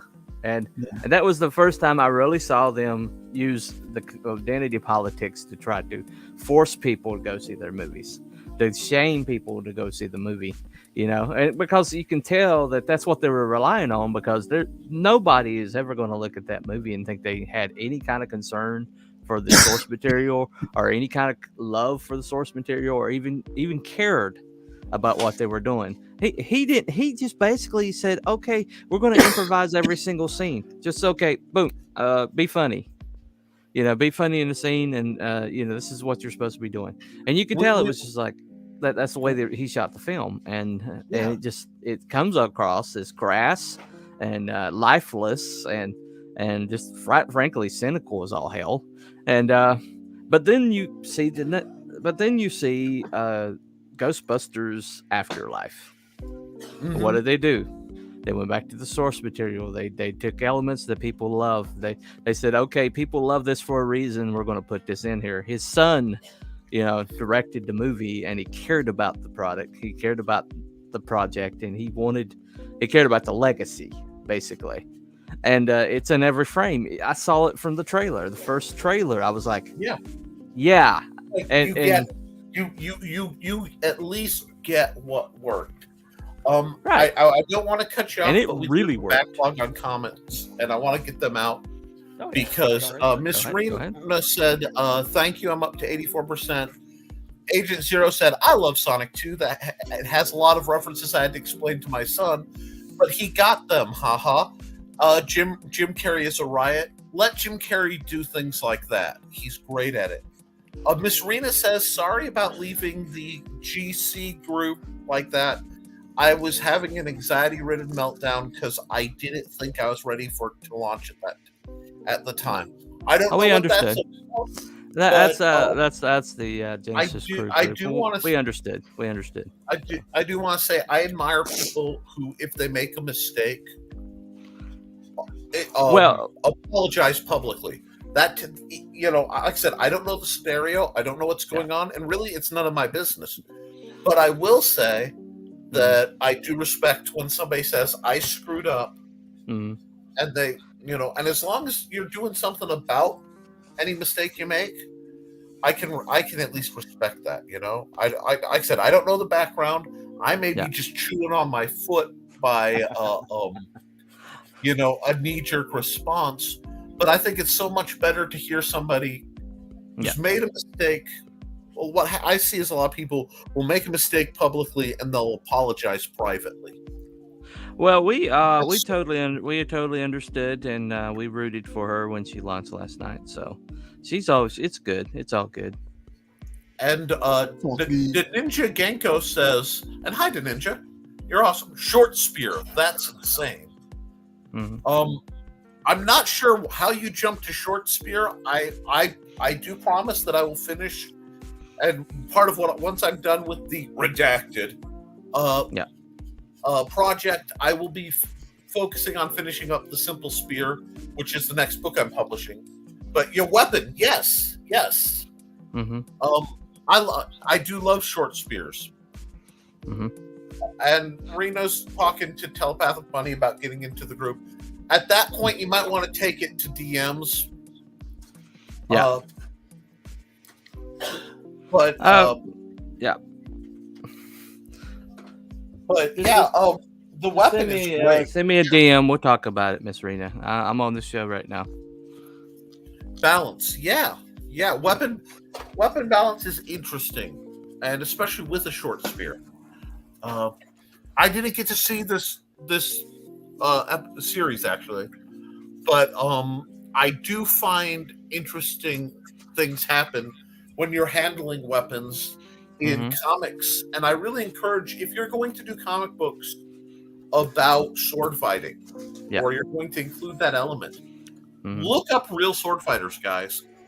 We talked earlier about research is hard, but one, you'll be able to draw it better, and two, it will make a lot more sense when you understand how weapons work, because I see so many movies where I can tell they told whoever handed them the swords, their stunt choreographer, no, do it this way, it'll look better. And it hurts my soul sometimes. Like, I weep tears of blood. Do they really know what looks better? Yeah, it's just... Or you see somebody do something in a show that doesn't have superpowers, but is, it breaks the it breaks the immersion because that just physically doesn't make sense. The swords that she's using is called a kopis, by the way. Thank you. Yeah. I need to see. I couldn't tell you what they are. A kopis usually has it's actually more akin to an early axe in that it comes out straight and then it does about a third into it takes a curve. So there's the reference. Like what he's drawing there, Nick. Yeah. So that's exactly the reference. like what he's drawing there, Nick. But I've I abandoned changed the reference a little bit. Yeah, he's changed the weapon quite a bit, and I like it. It's I'm going strictly for style here. Okay. Right. That's what I do as an artist. No, and that's the artist's imperative, and it's necessary. Mm-hmm. But yeah, I dig it. Don't get me wrong, but let me see. Yeah, it's not accurate. No, but it doesn't need to be. It needs to be cool. I'm sorry. What mechanics versus design? How a human body moves when weapons are involved. And I just totally forgot I'm not live video. So I'm sitting here pulling up a trainer, waving it in the air like anybody can see it. Sorry, old habits. But Luke's probably dying because he can see us in the corners. Yeah, it's a little funny. But what you do, you can change the weapons, but make sure that the body. What drives me nuts is when you see a sword fight in a comic book, and you're like, a wrist will not bend that way. Like, unless this is Captain Elastic, Well, you thought I was talking about a kopesh. Now I was talking about kopis. Oh, kopis. That okay. Yeah. Now that's a whole different ballpark. And yes, that's what I was like, what is Nick talking about? And then I was looking at it. I was like, okay. Kopis. That was my hearing kick in, or no, that's accents. A kopesh. Yes. Yeah. Yes. I thought you'd said a kopesh, not a kopis. So yes, what he's drawing is a kopis. I've handled them. They're actually surprisingly neat. I was going to order a trainer of them, but it's in my I have some trainers I want to prioritize before that, and that would explain the difference. Because actually, a kopesh would look really cool in this if you're going a different way with it. But yes, the kopis looks really good with the way Luke's tweaked it a bit. And that makes a lot more sense, because that's I was trying to remember. I'm like, that looks like something else. What's the name of it? Come on, Nick. That's fine. No. You're that was literally. I was wondering. I was like, is there another sword that sounds similar? And I was like, look it up, and I was like, Egyptian sword, and it's like, oh, kopesh. He thought I meant kopesh. Oh, okay. Yeah, that looks more like an axe. It literally was a miss here. Looks because like I've had some people want. Looks like a scimitar, actually. Something the Reaper would use. A kopis. Yeah. A kopis, like you're going to take a. Yeah. It looks like a wide. It's more related to a falcata. It's like you're going to take a. Oh, well, Yeah, you got a point. Yeah. Where it's a heavy-ended blade with a swooped belly, but a straight-ish spine. It actually raises up a little bit. But a kopesh has this really distinct curve where it handles much more like an axe, and it has less slice but more chopping in the motion, but almost no, the straight thrust on it isn't really that weapon's jam. So yeah, I could see it, but a lot of people get confused with the sickle, which is another out and curved weapon, but you cut into the curve with that because that's based on agricultural. The Copish is edged. It looks more like a scythe. Yeah, a scythe. Yeah. Well, it's like half the blade looks like a scythe. Yeah. Kinda. Mm-hmm. But well, because I have trainers of those too. I had to make my scythe trainer to prove it could be done, and that was mostly because I had somebody who was a bit of an. All right, everybody, that was some fun sword talk, now, wasn't it? Sorry, what's my other channel? The Historical Fencing Guild. I've got 2 books published and a 3rd on the way out in this ballpark. This is my bailiwick. I'll talk this stuff all day. I do every Friday from 8 to 9 on the Historical Fencing Guild. # always promote. Always promote. Forgive us. Me and Nick are having a nerd off here. Yeah, it's no big deal. We're not having a nerd off. There's no nerd off here. We're having a discussion. A nerd off implies that there's a competition. Anyway,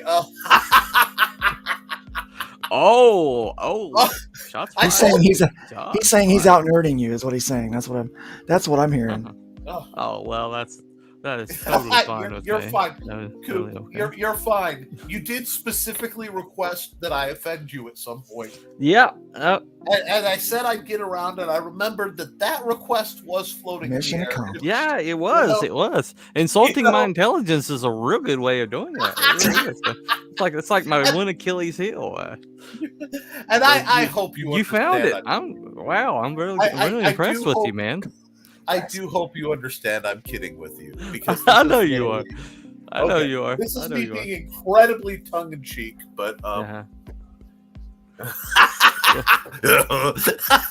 folks, if anything, see, the people, they came thinking they'd watch Luke draw a badass woman, Luke has provided that, and we have given a delightful geeky scrap in the commentary. Just for the glory of it, and I really hope that the viewers who are going to put their hard-earned money, I mean, you are paying Luke for this. You wouldn't dare watch something for an hour no, hour 18 and not support. Yeah, hour 20. I'm watching the kicker. Well, we ain't done yet, guys. We ain't done yet. Right. No, I got a whole other wing to draw. More. I got this whole other wing to draw over here. That's right. That other wing took a surprisingly long time to draw. He's just winging it. I'm just winging it. Yep. Wow. See, that's the thing is there was no reference. We'll be here all week that I could find for the boots, so I just made some crap up that I thought looked kind of cool. And it's kind of like that cowboy boot like thing. Yeah. And there's a lot of gold texture on her costume that it doesn't feel very comic booky to me. She looks a little bit like Archangel. Oh, and to Ninja, there is no need for apology in any way, shape, or form. We're just chatting here and poking a little fun, because when you get 2 guys who know about stuff, any given subject, at some point they have to poke at each other to see if the other is full of dog poop. And we've both established that we're not. This is guy talk. Or that you both are. I mean, I don't know. I can't tell the difference. We could both be full of it. I don't know. I watch a lot of that. It's all behind the scenes just to mess with you. Right. Yeah. I watch a lot of Forged in Fire, and so I've learned more about weaponry through that than I do watch some of that. I can never remember the names of the swords they're making. I can never remember the names of them. Well, a friend of mine actually won one episode. Really? I knew. Yeah. Congratulations to that guy. Yeah. He actually runs a forge near me. I need to take one of his day classes. He takes you through making your own knife or whatever. Nice. I would do that. fun. Before my hands went out, I did some forging myself. It is a wonderful thing to do, and it's one of those.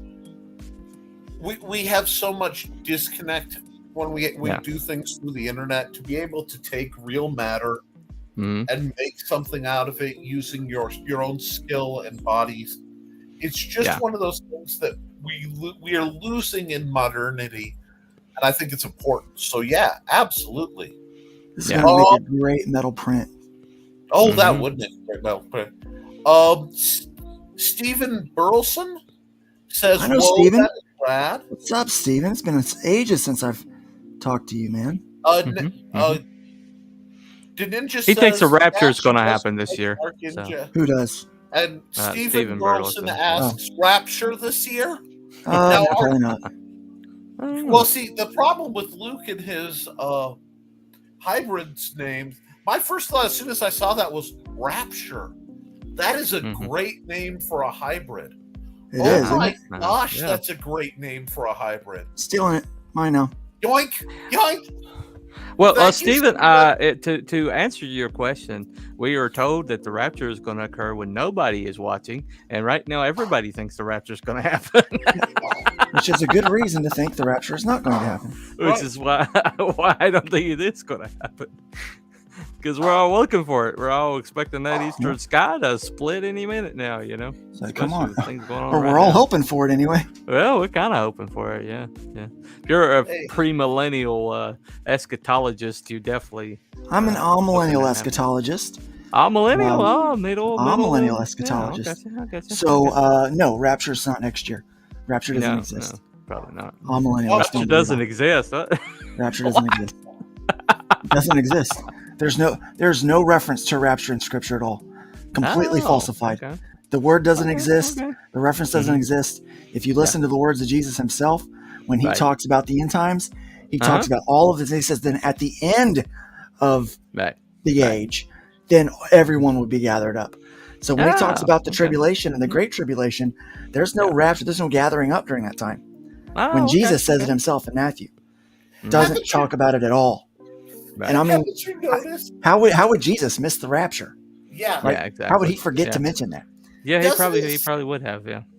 Doesn't it seem like if you read the book that Christians have to go through crud? They're not going to be delivered from it. The rain falls on the just and the unjust alike. You know, and that seems to be the story. And I get nervous when people say Christianity is going to give an easy path. Stephen says Ezekiel 38. Well, you're misinterpreting Ezekiel 38. I'm just saying. It's the.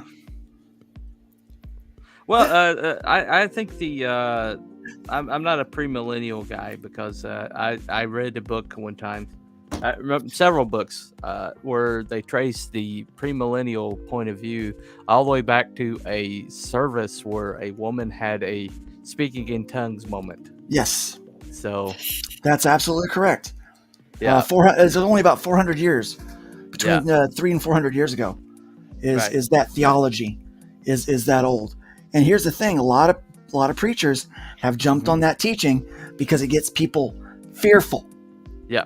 They're going to miss something. But what's happening is they're all thinking, I'm going to get ready. So I'm going to miss, so I can miss all of this turmoil. Rather, what preachers should be doing is getting people ready to endure the turmoil. There you and that's go. So that is the part of the problem, you know? So, that is where I come from on that viewpoint. And, So he's going back into the Latin and saying that harpazo is to be caught up in Latin and means rapture. So that's his. The Bible wasn't written in Latin, was it? The Bible was written in Aramaic, and Greek and Hebrew. So Greek, Aramaic. So it's the Greek. So Latin in the New Vulgate Testament is probably what he's talking about. Yeah. Yeah. You have to look at the original Greek. And the original Greek does not use the word rapture. And to be caught up doesn't necessarily mean to be raptured. To be caught up, it's not referring to a rapture there. I mean, No. this is not a theology show, so Nah. this is a drawstring. So I'm not But going to you get know into it's that. not a sword show either, and Pastor Luke Nah. Stone was happy to take your questions. Yeah, You know, yeah, I but mean, yeah. I Sorry, just try to. I opened up the can of worms. I just try to tell the truth.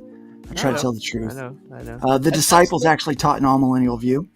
Uh-huh. Paul taught an all-millennial view. Right. So I think it's, premillennialist, post-millennialist, whatever you might be. The all-millennial view, I believe, is more accurate to what the scripture teaches. Well, he said, yeah, the Vulgate. Enoch was caught up. Hey, I love you, brother Luke. You are. Yeah, I love you too, Shapiro. man. Get ready. Yep. I do. I love Stephen with my whole heart. He's an amazing guy. But yeah. Yeah, so you can like disagree and stuff and still be friends. Yeah. Oh, Wow. it's you're not possible. What canceling a each other. concept, man. No, why would we do that? Cease and desist. Why would we do that? That's ridiculous. There you go. Listen, I love when these intense, relative minutia debates get going Right? Yeah. because people will use that to ignore the major points. Right. Well, And it's but it's like- eschatology, I always had this one argument that I made because when I was in ministry school, and I told him I was That's like, right. You're in ministry okay, school. yeah. I told him I was like, okay, I would like for premillennial to be correct because that means absolutely. I escape a lot of crap. I said, but if somebody shows up and everybody in the world seems to like them, I'm not going to kiss the guy's ring. Okay. Yeah. beware the charismatic. Well, yeah, and a lot of people's like, oh well, first it was Obama was the Nah. was the Antichrist, and then it was Trump, and now it's like, no, these people are not the Antichrist. You're not going to recognize. They don't understand if the Antichrist shows up, they're going to want to like him. Yeah, Yeah, they that's are. They're going to want to like him. In fact, most of the church is going to want to follow him. So But, I here, mean, but here's the thing: it's the Antichrist. right? I mean, again, we're going to get. Man, I'm just going to open up a can of worms here. That's the sound of a can of worms opening. I mean, We got the Antichrist today. is Rotep Rose says, "Kiss the ring." Okay. yeah, is the Antichrist even a person? Yeah. Because really, we do hear about the spirit of the Antichrist, and so we know that there's been a lot of little Antichrist along the way. There's a lot of people that are certainly Antichrist, and could the perpetration of deception on the church be that you're looking for a person rather than a system or an ideology? Yeah. And I'll Or tell an you right algorithm. now, or an algorithm. And I'll be honest with you right now, within the church, everyone's adopting critical theory. There is nothing that's more anti-Christ Then critical theory. than critical theory.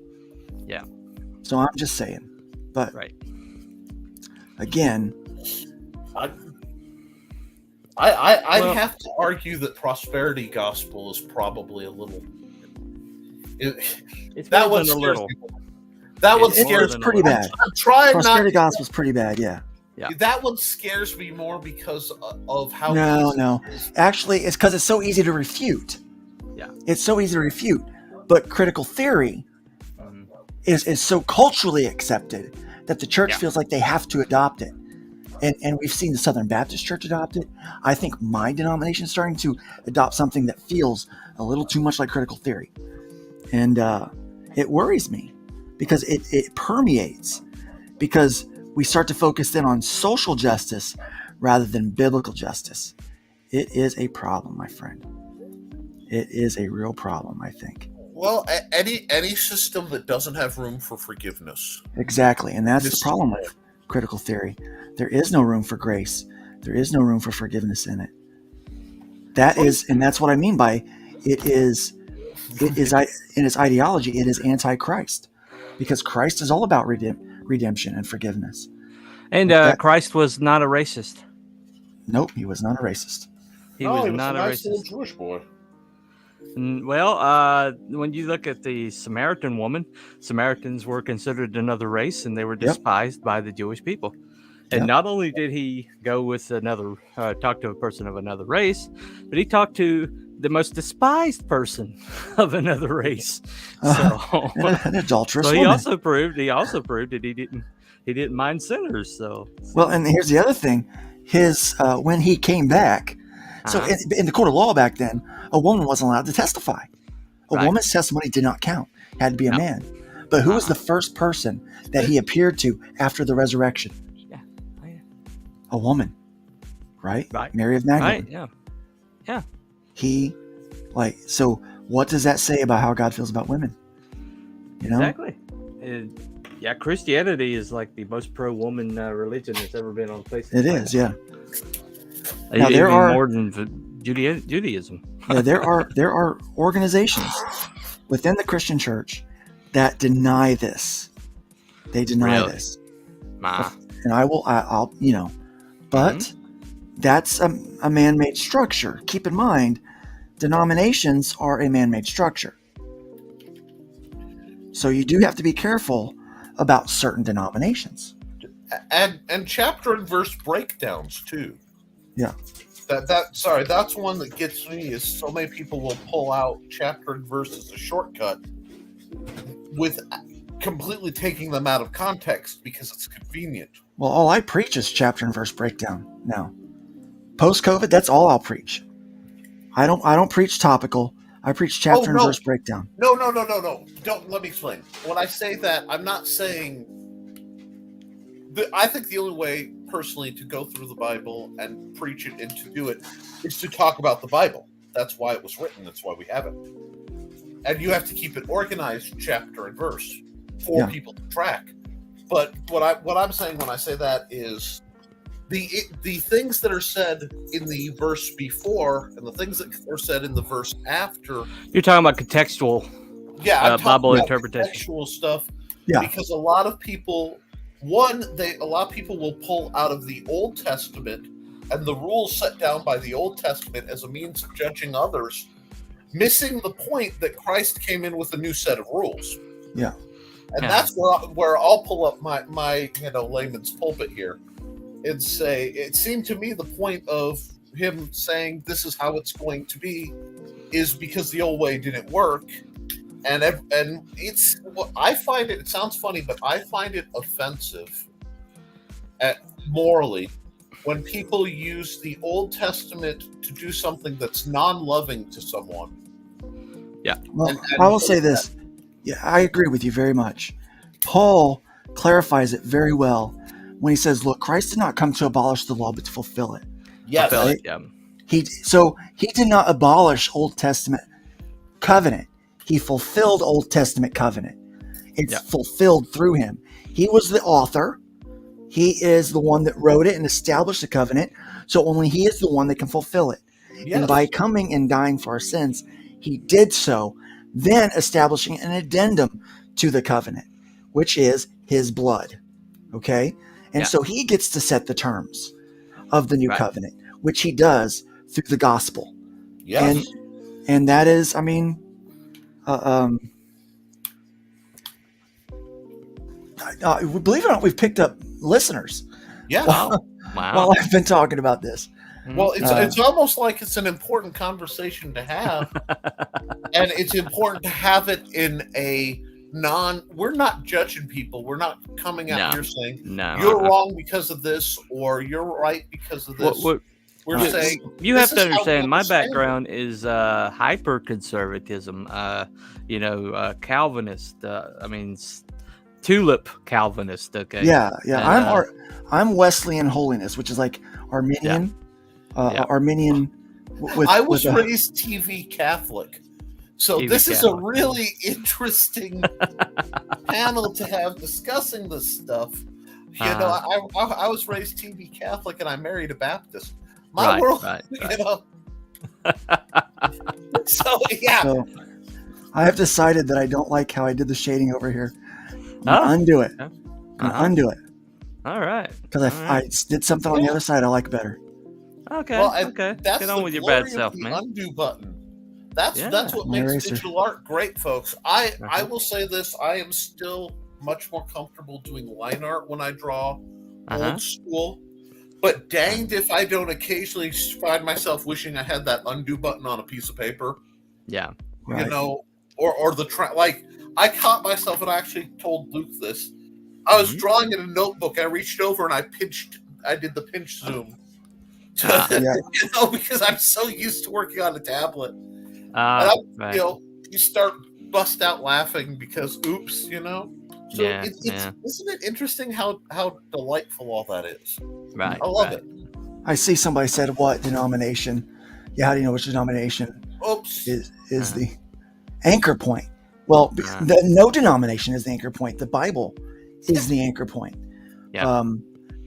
It has to be Scripture and Scripture first. Mhm. Yes. It has to be. So if your church is a nationalist church, and let me be clear, not all nationalist church are white nationalist. Nationalist Yeah. means that they adhere more towards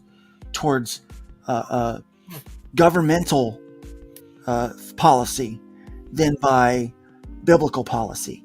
And I've Mhm. seen I've seen a nationalist church be like all Republican, and then I've also seen them be Democrat, where literally I've heard a pastor say, Jesus rode in to Jerusalem on a donkey, and that donkey was the Democratic Party. Actual words that I've heard. Okay, so It's almost like we need a separation between church and state, and Yeah. perhaps, just perhaps, outside of the Bible, the Constitution is one of the most beautiful documents ever written Yeah. in the history of Yeah. mankind. it really I'm is. sorry, I will preach on that subject, friends, Yeah. because this So- is how I offend people. But then the other side of that coin is now you have the SJW churches or the woke churches, which Yeah. they don't adhere to Scripture. No. Rather, they talk about, they adhere to what is culturally Uh-huh. the issues that need to be dealt with, right? Now, I'm not against dealing with the problems that we have with race and inequality with women in our culture. Don't get me wrong, okay? I'm all about those fights. But the truth is, the gospel talks a lot about redemption, talks a lot about forgiveness. And unfortunately, you're not getting a lot of that with social justice, because it's the thing, biblical justice and social justice look a whole lot different from one another. Uh-huh. Social justice is based on on conceptual fairness. Okay, Yeah. biblical justice is based on absolute righteousness. The only one who's absolutely right is God. We are not absolutely right, and so Yeah. we do run into a big problem with churches that lean towards that kind of wokeness, and you're seeing problems in those churches do that when they start adopting critical theory and things Uh-huh. like that. Man, I hope critical theory is not the way, because that Okay. is bad. It's hurtful. Okay. There's people. something on Twitter, and it's an article that's in the Blake is so Tennessean. sick. Says, meet Nashville's trans, queer, Latinx, neurodivergent public theologian. Whoa, that's a lot to unpack there. Yeah, I can't even describe the individual in this picture. I don't Well, have any words for it. Well, so. guys, I hate to do this because this is an exciting conversation. Uh-huh. But I just heard my wife walk by my door, which means she's done with Oh. her nap. Okay. And it is Mother's Day, so I'm going to honor both the holiday and her Yeah. and say Absolutely. thank you guys for All absolutely stimulating conversations, Sure. diverse and intriguing. And if you didn't agree with us, that's okay. We don't agree with each other always. But I want to thank everyone for hitting such broad topics so civilly. Yes, And if absolutely. we have more civil conversations like we demonstrated just now, our nation and our world will be a better place. Absolutely. Yeah. Yes. So with that Right. being said, folks, please like, share, subscribe, and Hit the bell. ring that Ding bell the bell. because Luke's putting out absolutely amazing stuff all the time. Yeah. and Telepathic Bunny's doing some great stuff, and what's coming from him that is redacted is going to be really, really cool, because I've been busting my hump, and I will till the end of the month when my contract wraps up, and I will be like, hand me the rest of my money, have fun. But guys, have a wonderful Mother's Day, and if any of you mothers are out here, thank you for being the wonderful people you are. If any of the individuals who help mothers become mothers, go take care of them. And the rest of you all who have mothers, let them know how loved they are. Mm-hmm. Let them know how loved they are. Right. And if you don't have a mother living, but you do have somebody that's a mother in your life, let them know. Let them know. Say hello. Because we spread the concepts of great comics and trying to do more good here, and that requires a bit of love for your fellow man, woman, and whatever you call yourself in between. So, folks, have a nice day. Enjoy the rest of the show. Bye. Will do. See you, Nick. Bye. See you, Nick. Yeah, I'm gonna keep drawing though. Okay. I am. You're pretty much close, or being done, aren't you? I'm getting close. I still have a background to do. Oh, okay. I'm going to release this tomorrow as a quick draw. So this whole session will probably show up in about 5 minutes worth of art. Gotcha. Yeah, maybe a little bit longer than that, but it will be fast. That's the name, quick draw. Right. Yeah. So Gotcha, Coop, gotcha. Mm-hmm. how does the comic book thing? How's that coming along for you? Well, I'm kind of put it into someone else's hands. We're waiting on a test page he's a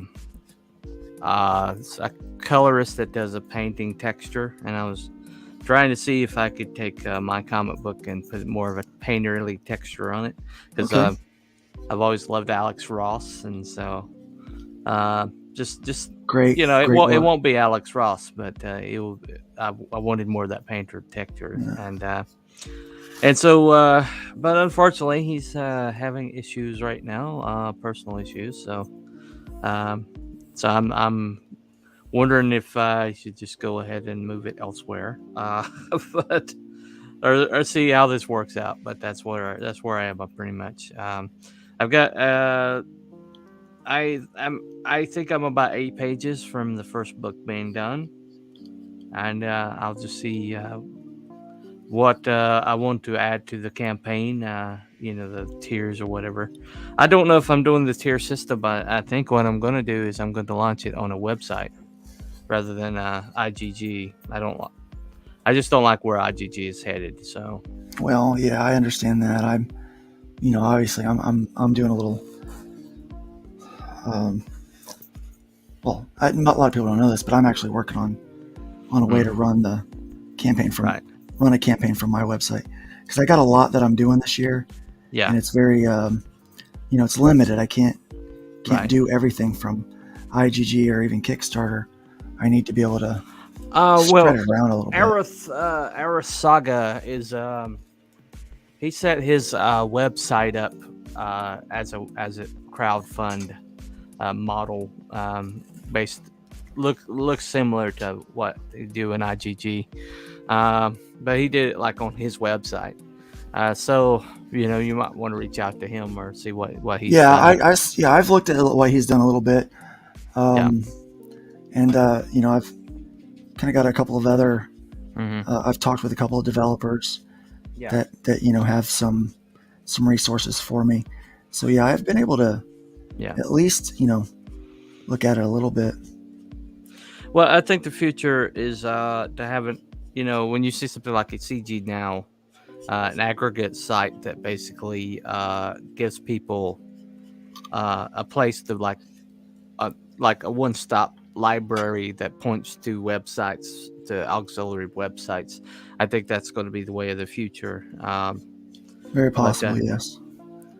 Or you have the Iconic Comics, what they're doing, which I think is very interesting model. Of course, they have an infrastructure in place that not many people have a handy are available to them. So Yeah, and I know some people. Again, I mean, doesn't matter what you're going to do. Some people are going to think it's the greatest thing. Some people are not going to like it. Some people are going to be on the fence. So I know. So I've heard some negative talk about Iconic from some folks. I'm not sure. oh, You know, I'm sure there is. They are, shall we say, there's a element that doesn't like what they're doing or doesn't like them as creators. So it is what it is. It's become more of a clubhouse thing than it is what's actually going on over there. So, and what's Not going really on into over there clubhouse is a group that puts out very high quality comics at a very low price point, and gets comics out to people, and it is headlining Comic Cons. With they're actually on posters or billboards and stuff for Comic Con. So, name me another independent comic book company that's doing stuff like that. I well, can't. I would if I could, but I can't. You can't because they're and they're putting out they're like collecting into omnibuses and things like that, and doing and keep it at lower price points. So I mean they're doing things better than most everybody else out there right now that I've seen. So if I don't care about the politics of it. I don't care who likes who or who follows who or who's buddies with who or Well, I tend to whatever. not like anybody, so I joke, but I joke, but not really. I guess I don't really, I like people, but I mean, not enough to care about how they do their business. Yeah. It's like, it's what business of mine is it? How they decide to make money, Right. How I make money is my business. Yeah. Well, and I don't even see any objections to what Iconic's doing that are anything less than character assassination. I mean, I've yet to see a legitimate argument against their model or argument against their business and what they're conducting. You may not like the way someone does business, but yeah, what does that matter? Well, it doesn't matter. It doesn't matter. I mean, is it working for them? Are they getting books out to customers in a consistent way that people are getting their books and they're getting them in a timely manner and then they're good? Yes, they are. That's exactly what they're doing, and that's all I care about. And I mean, full disclosure, every time I mention Doug Ernst, he gets mad at me. So all I do is like every time I agree with him, I just do a thumbs up and leave him alone. But why does he get mad at you?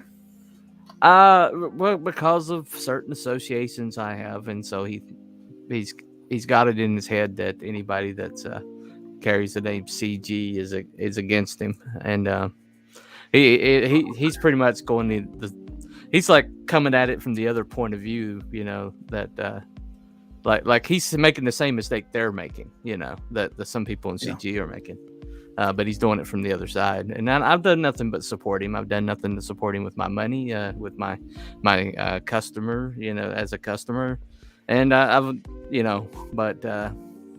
it was just discussion about the setting up a system, and that I said people within CG are looking for a better model and working towards that goal. And now it's like, not everybody's got, the infrastructure Iconic Comics has, which they talk about on their website or on a live stream, which I watched. But he took it to mean that I was saying that they didn't work hard for what they got, that they got it handed to them. And somehow, some way, he got that in his head. But after that, I was like, okay, I'm not even going to reference them. I'm just going to put a thumbs up and. But it's crazy. It's craziness. It's stupid. It's all that political baloney. It is. I just can't. I can't get behind all that political baloney. No, I know. I know your feelings on that. Yeah, it's all about making great comics. And if you can't make great comics, then go do something else. Well, it is. It's like that conversation I wrote this morning The bottom line was be an architect, not a day laborer. You know, and I'm still kind of parsing what my subconscious is trying to tell me. You know, by that information. You know, if you're a writer and you got characters that are that unique, it makes you wonder sometimes if they're existing somewhere. You know, kind of like the Dark Half. Stephen King wrote the Dark Half. Remember that? Yeah. Yeah. Sometimes my characters do give me the creeps, you know. But I think it's a good piece of information. I'm just trying to figure out what he meant by that. My fictional character that told me this information. So Yeah. Clarify so people don't think you're crazy. Yeah.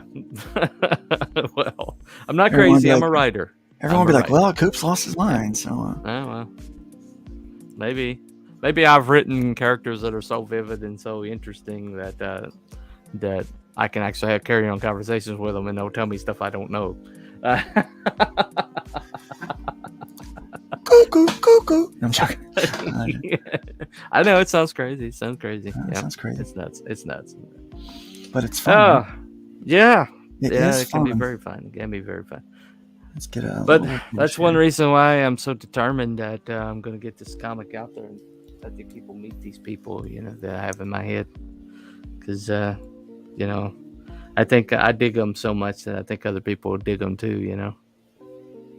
That's pretty much the bottom line. Yeah. Anyway, Fun. It is very fun, very fun. So the Hybrids Lifeline, when's the first book of that schedule? Well, that's a good question. Mm-hmm. Right now we're working on. I'm working on the last issue. Oh, that's right. Killing Fields. Of Killing Fields, yeah. Right. I've got 4, and so once we get the 4th one out of that, I'll do a paperback version of the trade. Right. I think I'll save my hardcovers for when I do all 3 trades. I'll put them in a hardcover omnibus, bundle. Right. Gotcha. Omnibus, yeah. So instead of having, one giant book, I'll have the 3 volumes, but put them in hardcover for that one. That's what I'm playing with right now. So, yeah. Well, your first one had a Canaan white cover. You think you'll be able to get a Canaan white cover for the second? I don't know. No, probably not. He might be priced out of you now. Yeah, not that I have a problem with that, but yeah. I don't necessarily have a problem with him at all. I mean, he's right. He's quite good. Yep. But very, very successful. Successful. I kind of like that. Okay, that'll work. I'm getting creative here. My background, trying to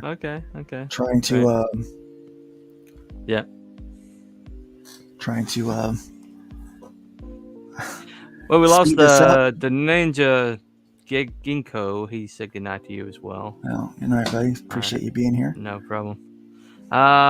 Brotep says, nice stream, everyone. Hit that like button on your way out. I think he thought it was over. Tark says, Luke, you're making great comics. Yep. Appreciate that. I really do appreciate that. Yeah. He's come on my channel a few times. He's a good guy. I think back here should be like some kind of a statue. Don't you? Maybe a statue of Conchu, maybe. Or something. Yeah, I feel like it needs some kind of a. Yeah.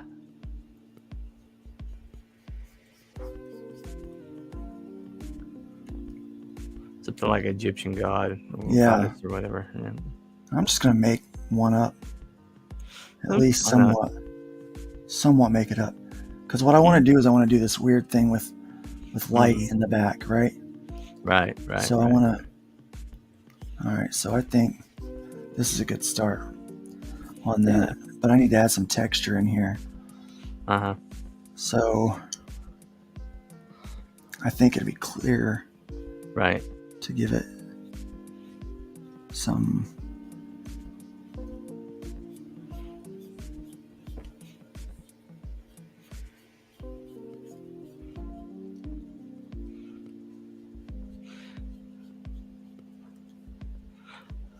So Put my- oh man, that works. So here's how we do this. So I always, that way I know where to erase. Oh, okay, gotcha.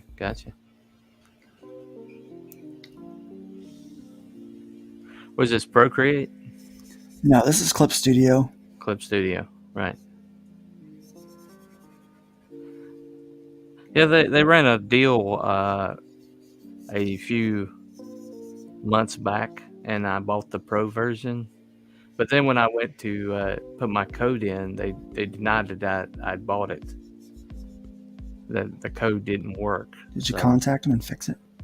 Well, I tried. I tried. There's like the only way to contact them is like through the messenger service or the email. But I got it from like the cheaper price, and maybe I didn't get in on the maybe when they'd already closed it out by the time I put in the price or whatever. But they're asking for like more money. I was like, wait a second, I was supposed to have paid for this thing, but I subscribe. I do the subscription version. Yeah.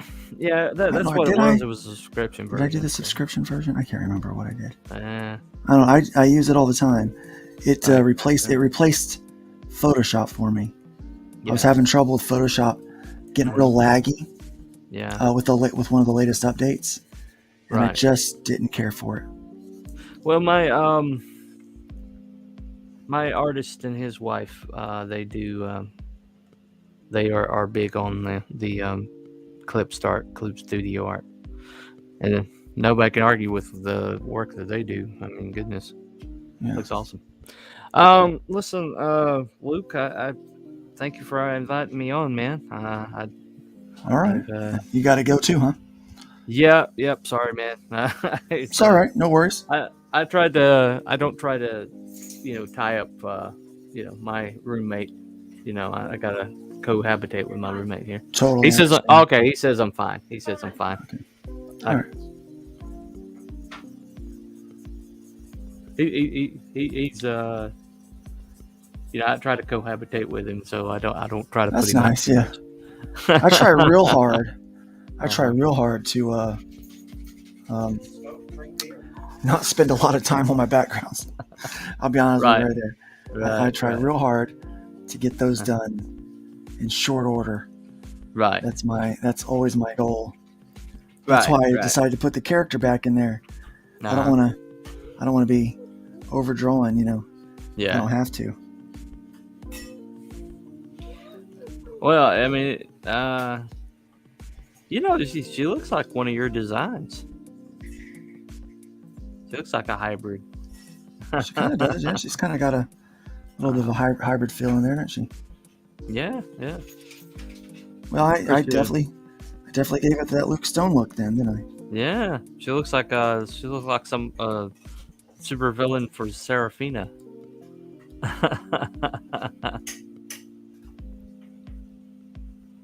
I see the Scarab. Okay, that's cool. You put that Scarab back in the design a little bit. Get that blue back on so I can fix it.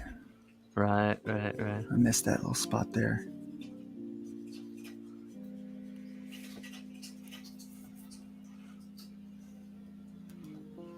Having a lot of nerve pain. Right now. Having a great deal of nerve pain, actually. Oh. Is this from the nerves reacquainting themselves, or? I think maybe. I hope that it's reacquainting. Well, if you're feeling them, that means they're active, right? Likely, yeah.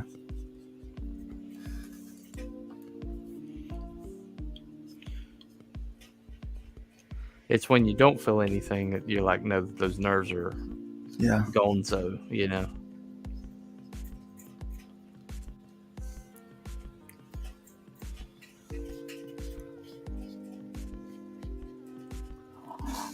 Okay.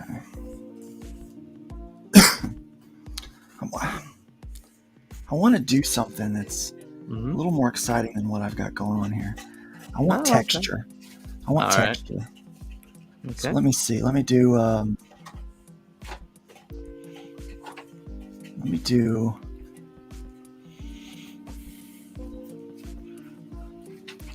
Oh, by the way, note to self: don't try to name a sword in Nick's presence. Don't do that. Yeah, Yeah, I knew you were I messing wasn't. up. I wasn't aware that he was an armorer or something. You know. He is. Yeah, he's a sword guy. That's what he does. Yeah. Yeah, I wasn't aware of that. I wouldn't have tried to. Yeah, big mistake. Yeah. That's one of them hindsight things, you know.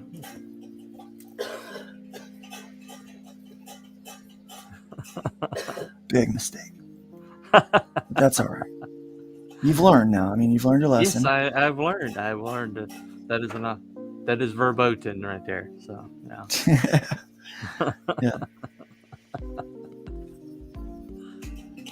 It's like I don't try to exchange, musical theater trivia with my roommate. He happens to be pretty much the current expert on it. So he was a traveling actor across the United States for decades. So if it's a show, he knows it pretty much. Oh, okay. Yep. No, I don't know any of that stuff either. Exactly. Right. Oh. Well, I certainly don't know enough to match wits with him. I do know some comics. So. I do know some comics. Yeah. That's right. That's up my alley. There's still people that know way more about comics than I do. Right. Yeah, we had a good discussion the other night about the dystopias. So we're talking about we not only did we name our dystopians that we appreciated.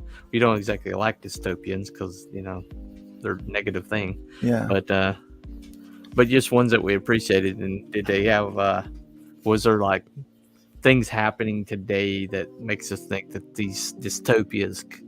There's things in those dystopias that we think could happen. Like the Hunger Games. Yeah, Hunger Games was brought up. Yeah, we've turned into the Capitol. Yeah. We definitely had the discussion about that one. Oddly enough, we didn't talk about Battle Royale, which is, I guess, it's so similar that might need to differentiate. Or no, we forgot Escape from New York. Yeah, that's some people's favorite. Yeah. Bunny always with the foot in mouth. Agent Zero. Yep. That definitely had swallowed a toe there. Yeah. It's like, what does that taste? Oh, shoe polish. Okay, that's what that is. Yeah.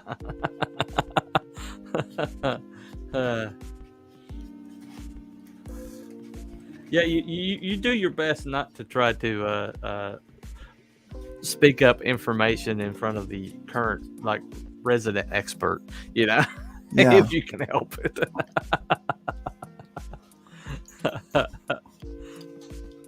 Yeah. Nick is a sword connoisseur. Yeah. He knows all about that stuff. Right. Well, and he's got a show. He's got a YouTube show about it. Yeah, so I hear. You better know. Yeah, it'd be really crappy if he's got a YouTube show. We don't know nothing about it. Right. I want to talk about things I don't know anything about. Exactly. It's kind of what I do. That's unless I talk about theology. I know theology. Yeah. You want to talk about all-millennialism? I got you, brother. I got you. Yeah. I got you. I know a little bit myself. All right, so I like that. I like where that's going. Let's get another fun little pin on here. I'm gonna add a layer in case I don't like it. I can fix it. Mm-hmm. That is the rule. There you go. Sometimes you particle size. I guess that's what I'm looking for. Agent Zero says, "Hang in there, buddy." Yeah. I appreciate it, man.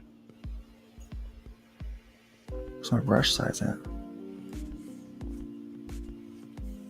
Oh, that's not how this one works. Okay. Mm-hmm.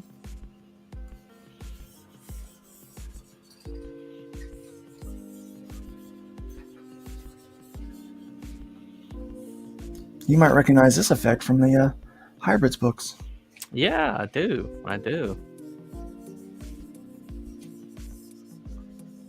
That's one thing I appreciate about your style is that you really do a panel focus very well. Where every panel you really like bring out what you need to be paying attention to. There's a lot of panels where people are, all their rendering is too precious, where they feel like they can't like take a focus off of anything, and so you don't really know what you're supposed to be looking at. Yeah, people they do get a little too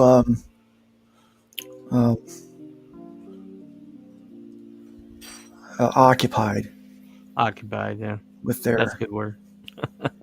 Their greatness. Yeah. You got to make the donuts, though. You got to sell the hot dogs, and it's not supposed to be like a art book. It's supposed to be a comic book. Yeah.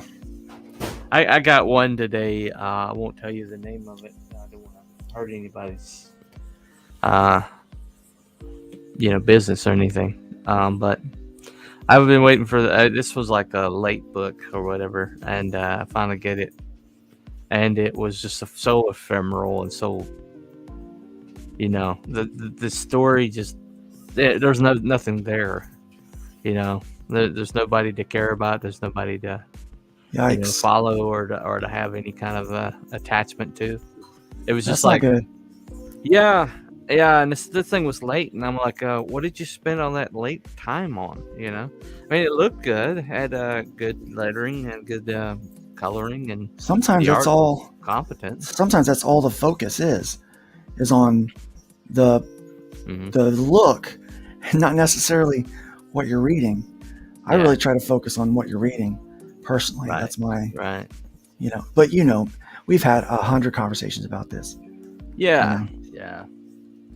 Well, it just I guess it kind of disappointed me that this mistake is still happening. Yeah. Well, unfortunately, I think it's a mistake that we're going to keep seeing a bit of. Because we tend to have we've got a bit of a culture problem with it. Yeah, we in do. Independent comics, Well, it's art fetishism. That's what it is. Yeah. And I think it's almost like because not everybody can do the art that and the narrative out there is that everybody can write. Not everybody can write. I wish that were true. No. I have a lot more indie books that I enjoyed reading if that were the case. That's exactly. But I mean, and I bring this up to people, when I do my write stuff interviews. I'm like, have you heard this narrative? And everybody is like, yeah. Everybody that writes is pretty much sick of that narrative, because it's like Jack Kirby talked about having all these bad pages before you get to your good stuff. Yeah, it's the same with writing, and I feel like I keep reading people's bad pages, because they're trying to learn on the job, and I'm not gonna subsidize somebody's learning on the job. They should already know this, or they should get somebody that does. At least try to learn a bit of it on your own. Right. Try to learn a little bit before you do it. I mean, Joe Catapano did, or Joe Catapano, Joe Catapano did that. He's like, I'm not good enough to write my script, but I want to write my script, so I'll learn how to write. And then when he got to the point where he's like, okay, I am capable of writing the script now, he wrote his script, but only when he reached the level that he felt that he could write it. But he studied, he read books, he he focused on it primarily until he got is good enough that he felt like, okay, I can write the script now. And I'm like, if you're going to do that, then learn to write. Yeah. Teach yourself to Well, write. There's an expectation for artists Yeah, that you practice and are good enough yeah. before you make a book, right? So why shouldn't there Exactly. be that expectation It for shouldn't. Yeah, a writing. writer as well? And I think there should be that expectation. And when there's not that expectation there, I think it's, the people that lose, like the losers are the ones that are backing these books and these projects. Yeah, and every book that comes out that I get in my mailbox that's not up to par with on that, not up to standard with that part of it, is another book that somebody else is not going to back in the future. Yeah. When I get it in their mailbox and it's subpar, they're going to think twice about backing somebody else. Yeah. It hurts everybody when they do that. It does. It hurts every last one of us when you put out garbage. And I'm not gonna let this book that I got today. It's for what it is. It's a decent book, okay. But the subject, the subject of the book, was not enough to hold up a graphic novel. This was like if you took a supplementary story out of another book and made a graphic novel out of it. And I mean, there's certain ideas that will hold up and create a world and be interesting, but this was not one of them. This was obviously a knockoff of Teenage Mutant Ninja Turtles. Oh. I mean, it had the ooze, it had anthropomorphic transmogrified individual, and even the villains were basically a transformed animal human hybrids or whatever, and it was just like, oh my god, this. I mean, I'm sure they grew up reading Teenage Mutant Ninja Turtles, but maybe if you're gonna go with that, maybe do something creative, Yeah. Maybe try something that hasn't been done before. Exactly. This is your shot. And I'm not gonna lie, my community service has been done before, in a way, in certain way. I mean, the superheroes have been done to death, but I think with my political elements and the things that I've added in, the subtlety of the world itself. Yeah, I mean, I'm not pretending that my stuff hasn't been done before.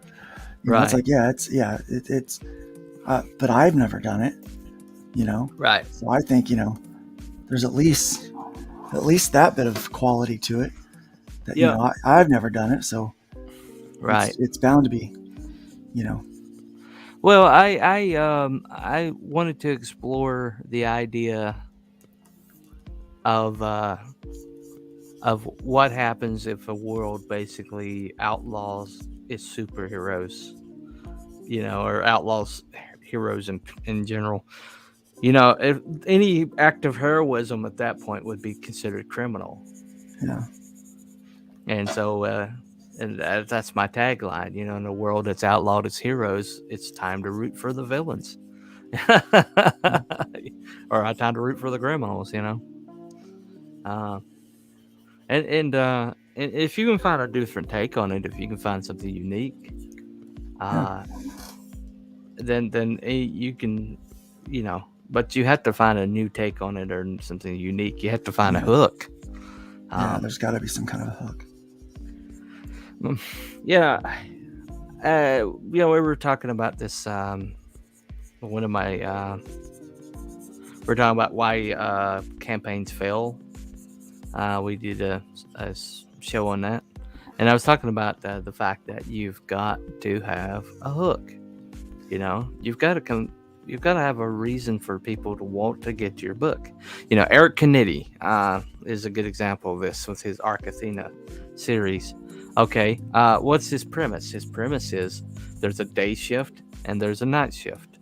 The day shift are the ones that are in front of cameras, and they're the pretty heroes that everybody puts in their trapper keeper, and has stickers of and lauds or the whatever. ones we all want to be. All you want to be, right? But then there's this night shift. Mainstream, yeah. Yeah, but then there's this night shift that actually does the work. Is actually doing the superhero work. Uh, and they're the ones that the day shift is getting credit for, right? And anybody that does shift work is like, oh yeah, I love this idea.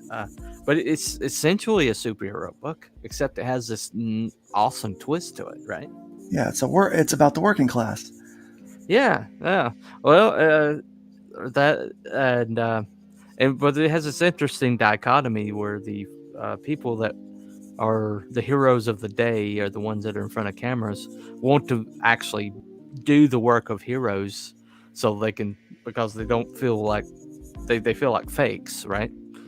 But Yeah. the night shift people are the ones that they want to get credit for what they're doing. So it's a and so Well, he introduces evidently introduces a threat to where both of them have to be heroic, or both of them have to like operate together. And I I haven't been able to get a hold of that book yet. But it's on Iconic, so as soon as I get the money together and back it, I'll have it in my hand that week. So now does Iconic do crowdfunders, or do they just do um from their website stuff? well, I think they do stuff from their website, but I think they do run fundraisers on Kickstarter. Okay. But just to kind of like get orders or whatever. But they basically, Iconic was built off of Kickstarter, which is the reason why some people are so down on them. I don't really care.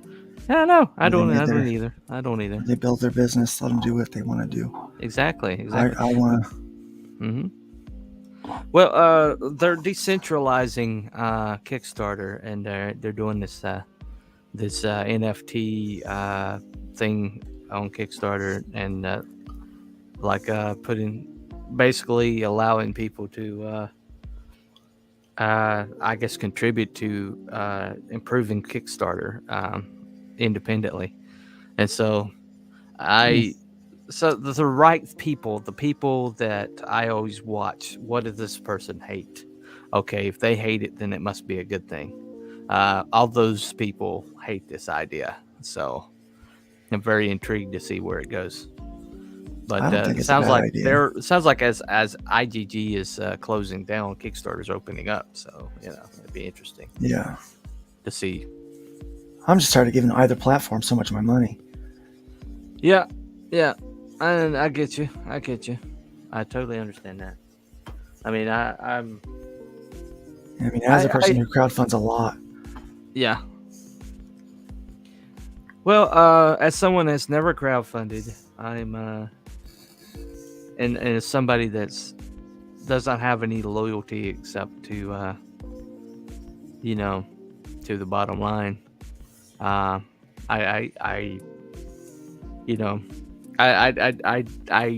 don't see any practicality in attaching any kind of significance to it one way or another. I mean, whatever works. I just want what's working. And you definitely got some texture on this one now. Goodness, who's going to do your coloring? You think? Not sure yet. Okay. I think I know who I'm going to use. I use him, the guy I used for the storm picture. Right. I might use him for this too. Yeah, he did a good job on the storm. Yeah.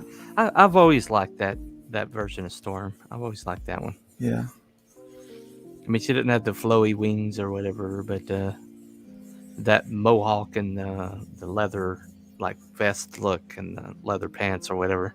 Yeah. I've always liked that kind of badass chick kind of look. Hoop earrings or whatever. Lightening this up like that, I think, really works. Yeah. That really, really works.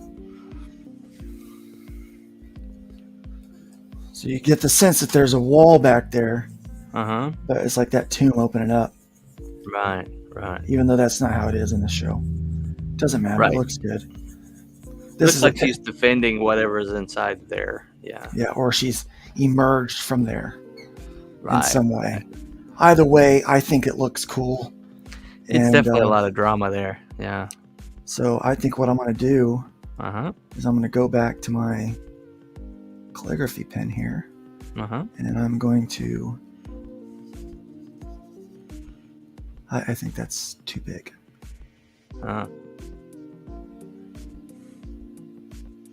Let me try to undo that. mm-hmm.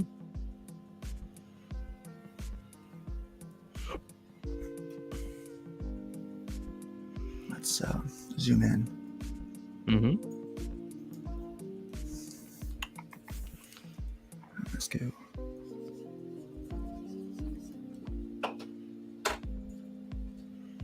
There we go.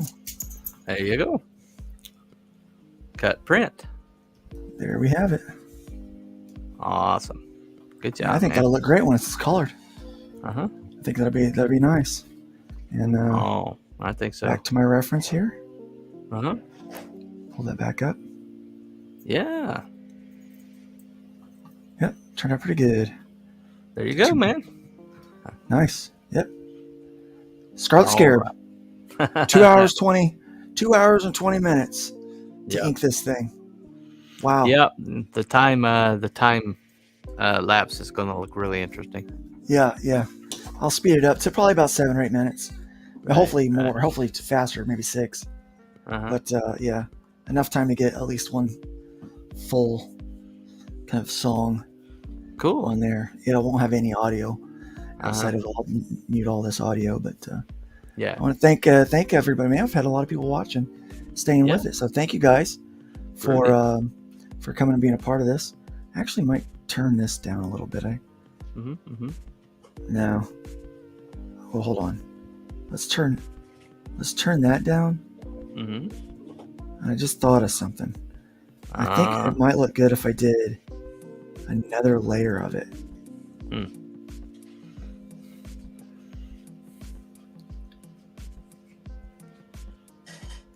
Might look good if I do another layer of it. Oh, okay. Yeah.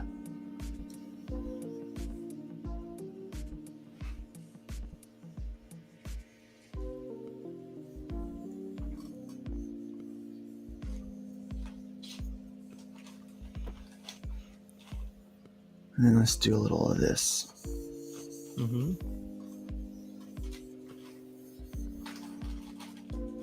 Kind of overdid Okay. it.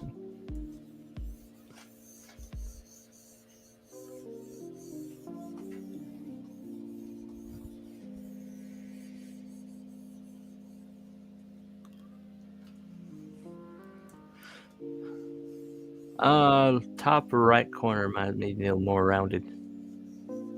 There? Yeah, over there. Like this. Yeah, that's it. Okay. That's exactly it. Yeah. And then we'll go back to layer this on a little bit. Mm-hmm.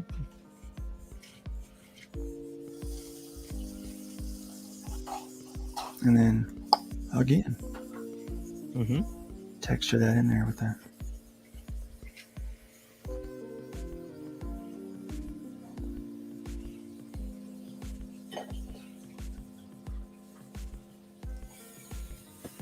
I like that. Cool. And then just to make sure I've got this right, Mm-hmm. I will get that signature on there right. Can't forget my signature. Got to sign the thing. Oh, crap. Uh-oh. There we go. I hit the wrong slider. Uh-oh.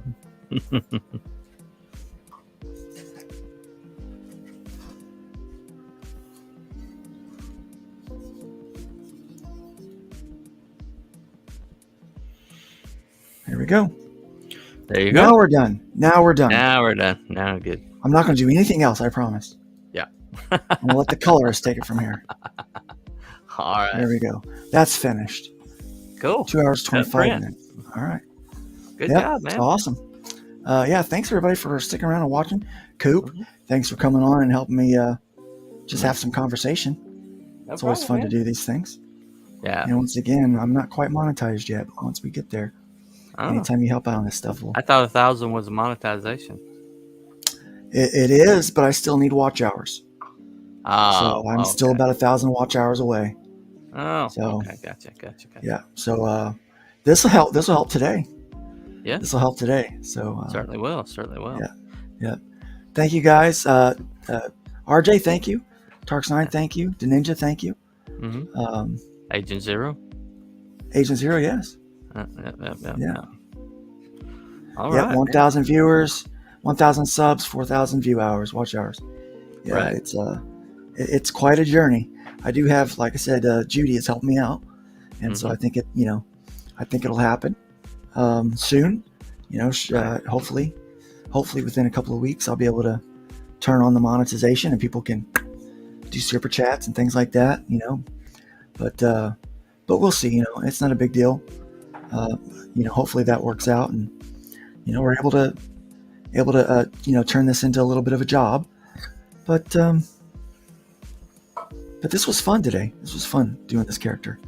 Right. Yeah, I always thought the hair would be fun to draw, and I saw somebody else post that hey, the hair would be fun to draw. I'm like, yeah, it would be.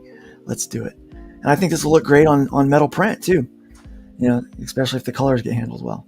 So we'll see how that turns out. It looked really good. Yeah. Yeah. On a metal, especially those wings. Yeah, a little pop. Be shoo. So the right colors will make that awesome. So, all right. Well, again, thanks, Coop. Appreciate everybody for watching. I'm going to go ahead and end the live stream now. So you guys, how's it going? See ya. All right. Bye.